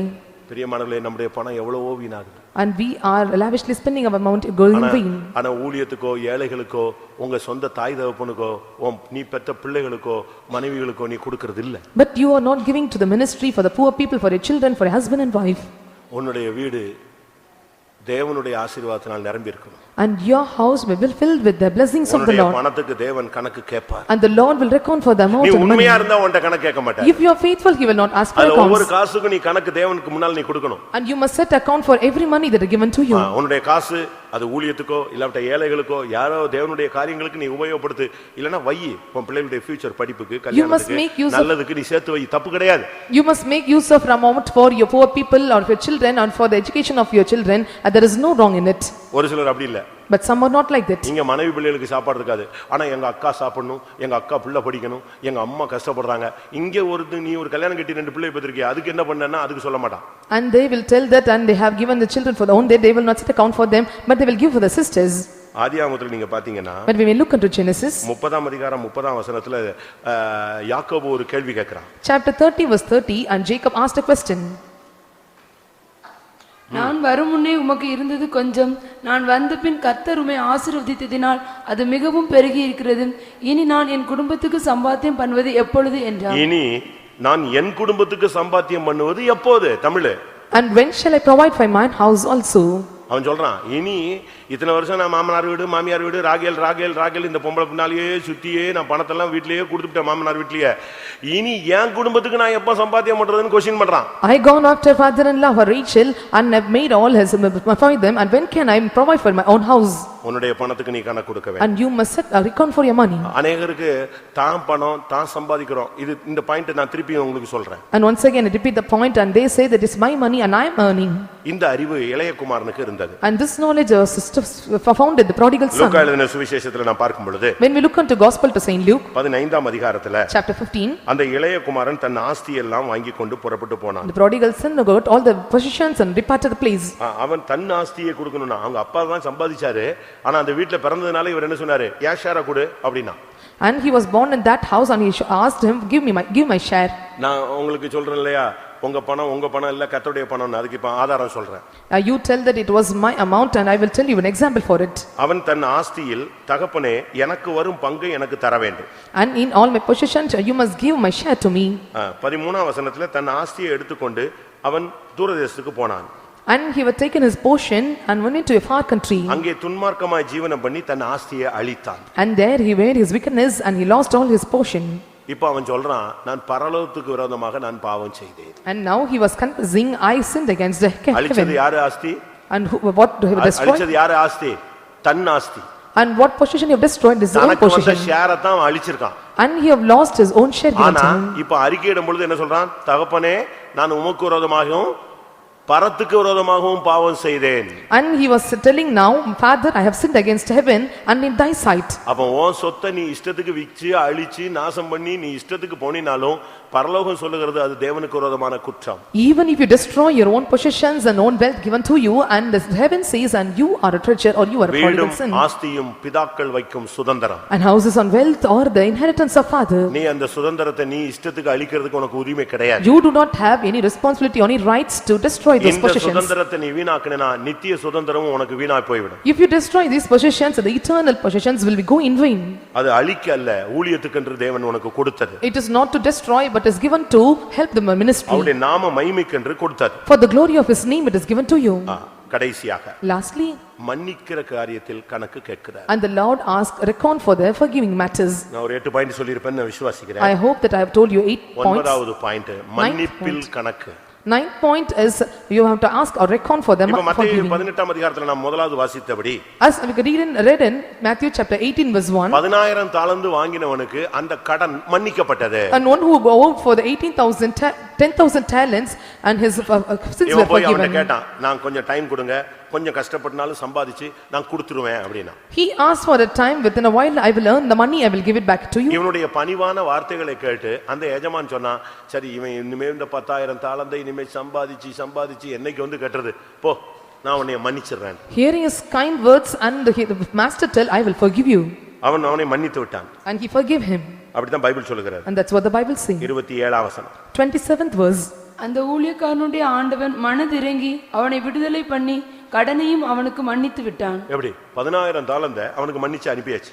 And he forgave 10,000 talents and made him to move. முதலாவது அவன் பெஞ்சாதி அவன் பிள்ளைகள் எல்லாரையும் உள்ளதுக்கு போடுறவன்ட்டான். And first he told, and I wife and children and every will be under the payment. ஆனா இவன் சொல்றான், என்கிட்ட பொறுமையா இருங்க, நான் எப்படியாவது கொடுத்துருவேன்.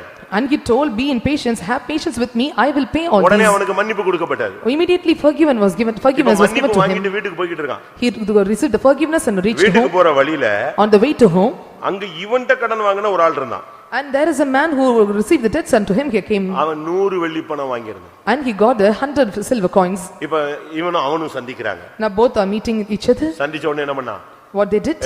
எனக்கு 100 வெள்ளி பணம் நீ தரணும்லான்னு. And which owed him 100 pence, you must give it to me. அவன் நான் தாரேன்னா. And he told me, I will pay you. எங்க தாரேன்? அதுக்குள்ள தொண்டையெல்லாம் பிடிச்சிட்டான். Before that, and he was took his throat. 29ஆம் வசனத்துல தொண்டை 28ஆம் வசனத்துல தொண்டையை நெரிச்சிட்டான். And in the 20th verse he took him by the throat. நீ கடன் காசு ஒரு காசு இல்லாம கொடுன்னு சொல்றான். And without a penny you must give it to me. அவன் சொன்னான் கொஞ்சம் பொறுமையா இருங்க, And he told, have patience நான் upon me. எப்படியாவது கடனை கொடுத்துறேன், Have patience with me, I will கொஞ்சம் pay எனக்கு thee. டைம் கொடுங்க. And give me time. அவனை பிடிச்சு அடிச்சு அவனை கொண்டு போய் ஜெயில போட்டுட்டு தான் வீட்டுக்கு போனான். He and said, I would not, but when cast him to prison. இது அந்த 10,000 தாலந்து மன்னிச்சவனுக்கு ஒருத்தன் போய் சொன்னான், And ஐயா நீங்க 10,000 தாலந்து அவனுக்கு மன்னிச்சிட்டீங்க, ஆனா இவன் போய் என்ன செஞ்சிட்டான், 100 வெள்ளி பணம் வாங்கினவனை கழுத்தை பிடிச்சு நெரிச்சு ஜெயில போட்டு போயிட்டான். And you have forgiven, have received 10,000 talents, but he have took him by the throat and made him to stay in the prison. நல்லா கவனிங்க, It isn't well. நீங்க அறிக்கை செய்யும் பொழுது உங்கள் பாவம் மன்னிக்கப்படுது. When you are confessing, your sins are forgiven. ஆனா But நீ யாருக்காவது மன்னிக்கலனா திருப்பி அந்த மன்னிக்கப்பட்ட பாவம் திரும்ப உயிர் வந்துரும். But if you forgive not to others, the forgiven sins will return back to you. அது எப்படி? How it is possible? ஆண்டவர் மன்னிச்சிட்டேன்னு சொன்னாரு, அது பொய்யா? And the Lord said, I have forgiven you. Is it wrong? It is not. Concept எப்படின்னா, நீ மன்னிச்சா உனக்கு மன்னிக்கப்படும், நீ மன்னிக்கலையா உனக்கு பழைய கதை திருப்பி வந்துரும். The concept is, if you forgive, it will be forgiven. If you do not forgive, it is returned to you. இப்ப 10,000 தாலந்து மன்னிச்சவன் வந்தான். And the one who have forgiven 10 talents have come. நான் உன்னை 10,000 தாலந்து மன்னிச்சிட்டேனே, நீ 100 வெள்ளி பணத்தை மன்னிக்காம அவனை தூக்கி ஜெயில போட்டு அடிச்சு தொண்டையெல்லாம் நெரிச்சிட்டியேப்பா. I forgive thee for the 10,000 talents, but without pity on him, and you made you to cast him into the prison. நீ என்கிட்ட கெஞ்சின, நான் உன்னை மன்னிச்சிட்டேன். You begged to me and I forgive you. அவன் உன்கிட்ட கெஞ்சினான, நீ ஏன் மன்னிக்கல? And he begged to you, why you did not forgive him? ஆனபடினால் So நீ 10,000 தாலந்து தர்ற வரைக்கும் நீ எங்க இரு, நீ ஜெயில இருன்னு சொல்லி உபாதிக்கிறவன் கையில கொடுத்தான். Until you repay this 10,000 talents, and he delivered him to the tormentors into the prison. அப்படினா என்ன அர்த்தம்? What does it mean? நீ எப்போ ஒருத்தனை மன்னிக்கலையோ அப்பதான் உனக்கு வியாதியின் கையில தேவன் உன்னையே கொடுக்கிறார். When you are not forgiving, the Lord is giving to the hands of the. உன் பாவம் மன்னிக்கப்படாத பட்சத்துல நீ தள்ளிவிடப்படுகிறாய். When your sins are not forgiven, you are cast into sin. நம்ம எத்தனை பேர் மன்னிக்க போறோம்? How many are going to forgive today? ஏன் மனைவியை மன்னிக்க கூடாதா? Why can't you forgive your wife? உன் புருஷனை மன்னிக்க கூடாதா? Why can't you forgive your husband? ஏன் உங்க அம்மா அப்பாவை மன்னிக்க கூடாதா? Can't you forgive your father and mother? ஏன் உன் ஜனங்களை மன்னிக்க கூடாதா? Can't you forgive your people?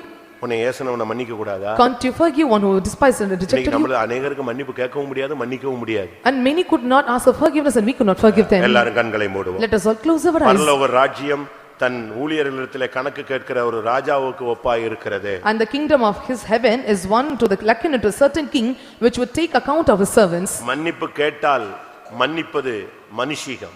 And forgiving is a divine, it's a humanity. நான் திரும்ப சொல்றேன், ஒருத்தன் வந்து உன்கிட்ட மன்னிப்பு கேட்டா நீ அதை மன்னிச்சீனா மனுஷிகம். And if one is asking for forgiveness, if you forgive, and it is a humanity.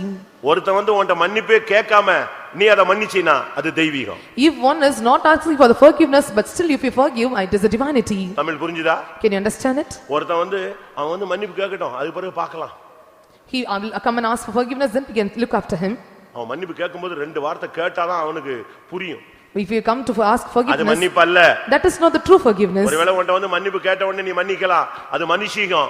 உன்கிட்ட மன்னிப்பே கேட்காம அவனை மன்னிக்கணும், அதுதான் தெய்வீகம். And one who without asking forgiveness, if you forgive, that is divinity, and if he was asking for the forgiveness, that is humanity. சிலுவையில் அறைந்த யாரும் இயேசுவிடத்தில் வந்து மன்னிப்பு கேட்கல, ஆனாலும் பிதாவே இவர்களை மன்னியும்னு இயேசு சொன்னார். Those who crucified Jesus on the cross, they did not ask for the forgiveness, but he told, Father, forgive them. கல்லெறிஞ்ச யாரும் ஸ்தேவான்ட்ட வந்து மன்னிப்பு கேட்கல, ஆனா ஸ்தேவான் சொன்னா, ஆண்டவரே இவர்கள் பாவங்களை இவர்கள் மேல் சுமத்தாதிரும்னு சொன்னா, அதுதான் தெய்வீகம். And those who were stoned at Stephen, and they did not ask for the forgiveness, but Stephen told unto God, you forgive them.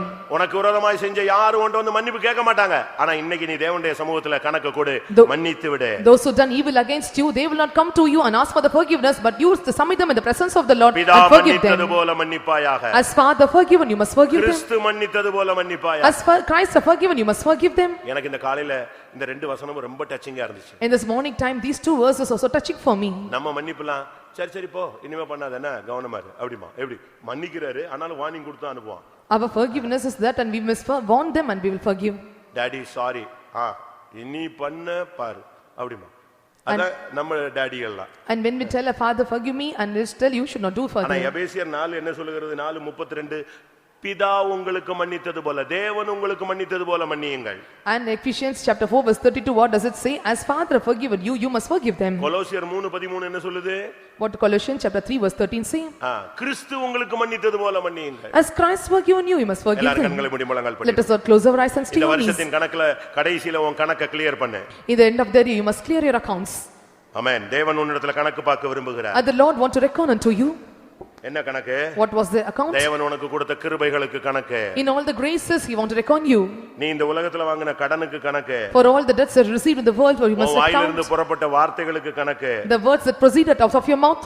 நீ ஜெபத்துல விட்ட கண்ணீருக்கு கணக்கு. For all the tears that you shed at the prayer time. தேவன் உனக்கு கொடுத்த ஊழியங்கள் பொறுப்புகளுக்கு கணக்கு. For all the ministry and responsibility that the Lord has given தேவன் you. உனக்கு கொடுத்த பணத்துக்கு கணக்கு. For the money the Lord has given to you. உன்னுடைய அந்தரங்க ஜீவியத்தை குறித்து கணக்கு. And the life concerning your secret life. உன்னுடைய வெளியரங்கமான ஆசீர்வாதங்களுக்கு நீ கணக்கு. For all your outward blessings. எவ்வளவு மன்னிக்கிறாய் என்கிற கணக்கு நீ கொடுக்க வேண்டும். And you must set account for how much you forgive. உன் கணக்கு சரியா இருந்தால், Is your account is proper? இன்றைக்கு உன் பாவம் மன்னிக்கப்படும். Today your sins will be forgiven. உன் பாவம் மூடப்படும். And your sins will be covered. உன்னுடைய கணக்கை சரிப்படுத்தும்படியாக தேவன் வந்திருக்கிறார். And the Lord come in our midst to set right of your accounts. எல்லாரும் கண்களை மூடி முழங்கால் படியிட்டு, ஆண்டவரே என்னுடைய ஜீவியத்தின் கணக்கை நீர் தயவு செய்து மன்னித்து விடும். Let us all close our eyes and stay on knees and ask unto God, Lord forgive me account இந்த வருஷத்தின் கடைசில என் மேல் பொறுமையாயிரும். At the end of this year be patient with me. என்னுடைய ஊழியத்துல நான் உண்மை இல்ல. I am not faithful in my ministry. என்னுடைய பணத்துல நான் உண்மை இல்ல. I am not faithful in my நீ money. கொடுத்த கிருபைகளை நான் சரியாய் பயன்படுத்தல. I did not use the money which is given to N me. அந்தரங்க ஜீவியத்துல பல மறைவான பாவங்கள் இருக்கிறது. There are secret sins in my secret life. என் வார்த்தைகள் சுத்தமில்லை. My words are not pure. என்னுடைய கிருபைகளை நான் நஷ்டப்படுத்தி I இருக்கிறேன். count loss all my graces. என்னுடைய கண்ணீர்கள் தேவ சமூகத்துல போய் சேரவில்லை. My tears did not ascend up to the presence of the Lord. என்ன மன்னியும். Lord forgive me. ஒரு 2 நிமிஷம் டைம் தரேன். வாயை திறந்து எல்லாரும் சத்தம் போட்டு ஜெபித்து, ஆண்டவரே என்ன மன்னியும் கேட்கலாம். For 2 minutes let us all open our mouth and say, Lord forgive me. கணக்கு கொடு. You give account to Him. தவறுனா தவறுன்னு ஒத்துக்கோ. If it is wrong, you just accept that you are இனி committed செய்ய mistake. மாட்டேன்னு தீர்மானம் எடு. And you take determination, I will not do கணக்கு anymore. கேட்கும் கர்த்தர். The Lord who asks for the account. தேவன் கணக்கு கேட்டால், என் கணக்கு சரியில்லை அப்படின்னு சொல்றீங்களா? If the இல்ல Lord- எல்லாம் என் அக்கவுண்ட் எல்லாம் கரெக்டா டேலி ஆகி கரெக்டா இருக்குன்னு சொல்ல போறீங்களா? If the Lord reckon you, will you tell everything is proper, or my accounts are tallied, or I'm not proper? தேவன் என்னிடத்துல கணக்கு கேட்டா எல்லாம் கரெக்டா கொடுக்கிறதுக்கு வரி வரியா நின்று கொடுக்கிறதுக்கு நான் ரெடின்னு சொல்றவங்க கை வைத்துங்க பார்க்கலாம். How many can or able to say, I am ready to give all my accounts standing in row by row? இல்ல என் கணக்கு தேவனுக்கு முன்பாக குறைவுள்ளதா இருக்குன்னு சொல்றவங்க ஒத்துக்கொள்றவங்க கை வைத்துங்க. Or those who say, I am accepting that I was committing wrong, I was not able to set my right accounts. என்னைக்கு இதை சரிப்படுத்த போகிறாய்? When you are going to set right of yourself, ஒரே வழி, only one way. ஆண்டவருடைய பாதத்தில் விழுந்து, தெய்வமே என்னில் பொறுமையாயிரும் என்று கேட்பாயாக. Fall into the feet of the Lord and ask unto God, have patience over me. எனக்கு நீங்க டைம் கொடுத்தீங்கன்னா வாழ்நாளை கூட்டி கொடுத்தா நான் எல்லாம் கரெக்ட் பண்ணிடுவேன். If you give my time and if you are extending my life days, and I will set account for everything. இந்த வார்த்தை இந்த வசனங்கள் எனக்காக அனுப்பப்பட்ட வார்த்தைகள் என்று விசுவாசிக்கிறவங்க கை வைத்துங்க. Those who believe these words and this word of God are sent for the sake of me. அந்த கணக்கை ஒப்புவிக்க வேண்டிய அந்த ஒரு குறிக்கப்பட்ட ஆள் நான் தான். I am the particular person who was appointed to set account. நான் தான் கிருபையை விருதாவாக்கினவன். I made the grace in vain.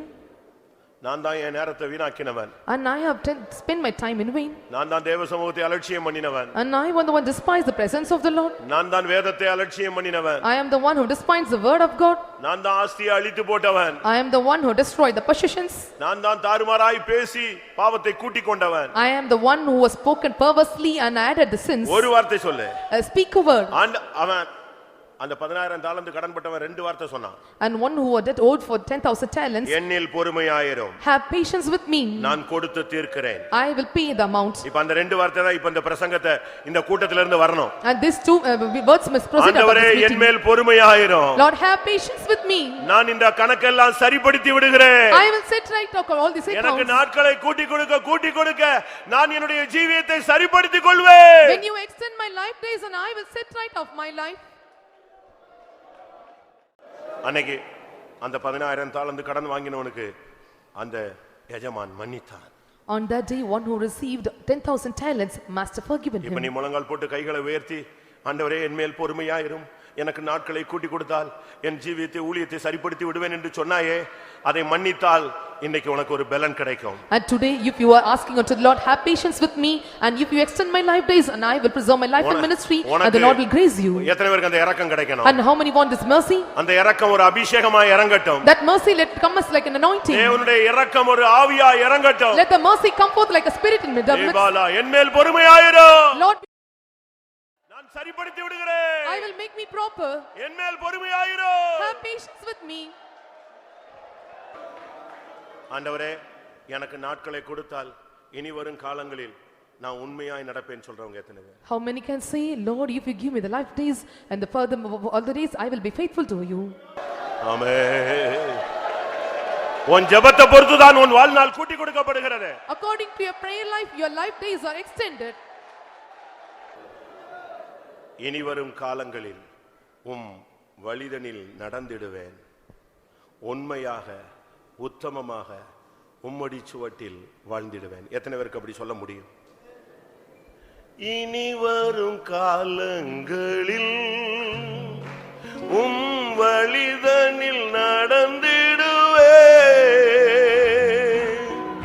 உண்மையாக உத்தமமாக உம்மடி சுவட்டில் வாழ்ந்திடுவேன், உண்மையாக உத்தமமாக உம்மடி சுவட்டில் வாழ்ந்திடுவேன். எத்தனை பேருக்கு அப்படி சொல்ல முடியும்? இனி வரும் காலங்களில் வழிதனில் நான் நடந்திடுவேன், உண்மையாக உத்தமமாக உம்மடி சுவட்டில் வாழ்ந்திடுவேன். தைரியமா நீங்கள் சொல்ல முடியுமா? உன்னுடைய ஜெபத்தை பொறுத்துதான் உன் வாழ்நாள் கூட்டி கொடுக்கப்பட போகிறது. ஹல்லேலூயா. இனி வரும் காலங்களில் வழிதனில் நடந்திடுவேன், இனி வரும் காலங்களில் வழிதனில் நடந்திடுவேன், உண்மையாக உத்தமமாக உம்மடி சுவட்டில் வாழ்ந்திடுவேன், உண்மையாக உத்தமமாக உம்மடி சுவட்டில் வாழ்ந்திடுவேன். உன்னுடைய விண்ணப்பத்துக்கு கர்த்தர் செவி கொடுத்து உன் வாழ்நாளை ஆசீர்வாதமாய் மாற்றி தரப்போகிறார். வீட்டுக்கு போன பின்பு இந்த வசனங்களை நீங்கள் தியானியுங்கள். After going to the house, meditate the word of God. இந்த நாட்கள் சுத்திகரிப்பின் காலங்கள். These days are the sanctification days. அவர் உட்கார்ந்து ஜனத்தை சுத்திகரிக்கிற நேரம். And this is the time where he sits and sanctifies his people. இந்த 9 காரியத்தை நீங்க சுத்திகரிங்க. You sanctify with all these 9 points. கணக்கு போட்டு பாருங்க. And you must set account of all these. எந்தெந்த இடங்கள்ல எல்லாம் நம்முடைய கணக்குல குறைவு இருக்கு. And where are all the faults or the shortcomings in our account. இனிமே இந்த பாதையில போகும்போது நான் உண்மையா இருப்பேன். When I go in this path, and I will be faithful. இனிமேல் நான் ஒவ்வொரு செகண்டும் உத்தமமா இருப்பேன். And every second I will be so upright. இனி உம்முடைய அடிச்சுவடுகளை பார்த்து நான் ஃபாலோ பண்ணுவேன். I will look unto your footprints and will follow after you. அப்படி சொல்லுகிறவங்களுக்கு கர்த்தர் இந்த கூட்டத்திலே ஒரு கிருபையினால் நிரப்பிக் கொண்டிருக்கிறார். And those who say the Lord is filling such people with his grace. இந்த கடைசி ஆசீர்வாதம் அவர்கள் மேல் இறங்க போகிறது. கர்த்தருடைய சமூகத்துக்காய் ஸ்தோத்திரம் பண்ணுவோம்.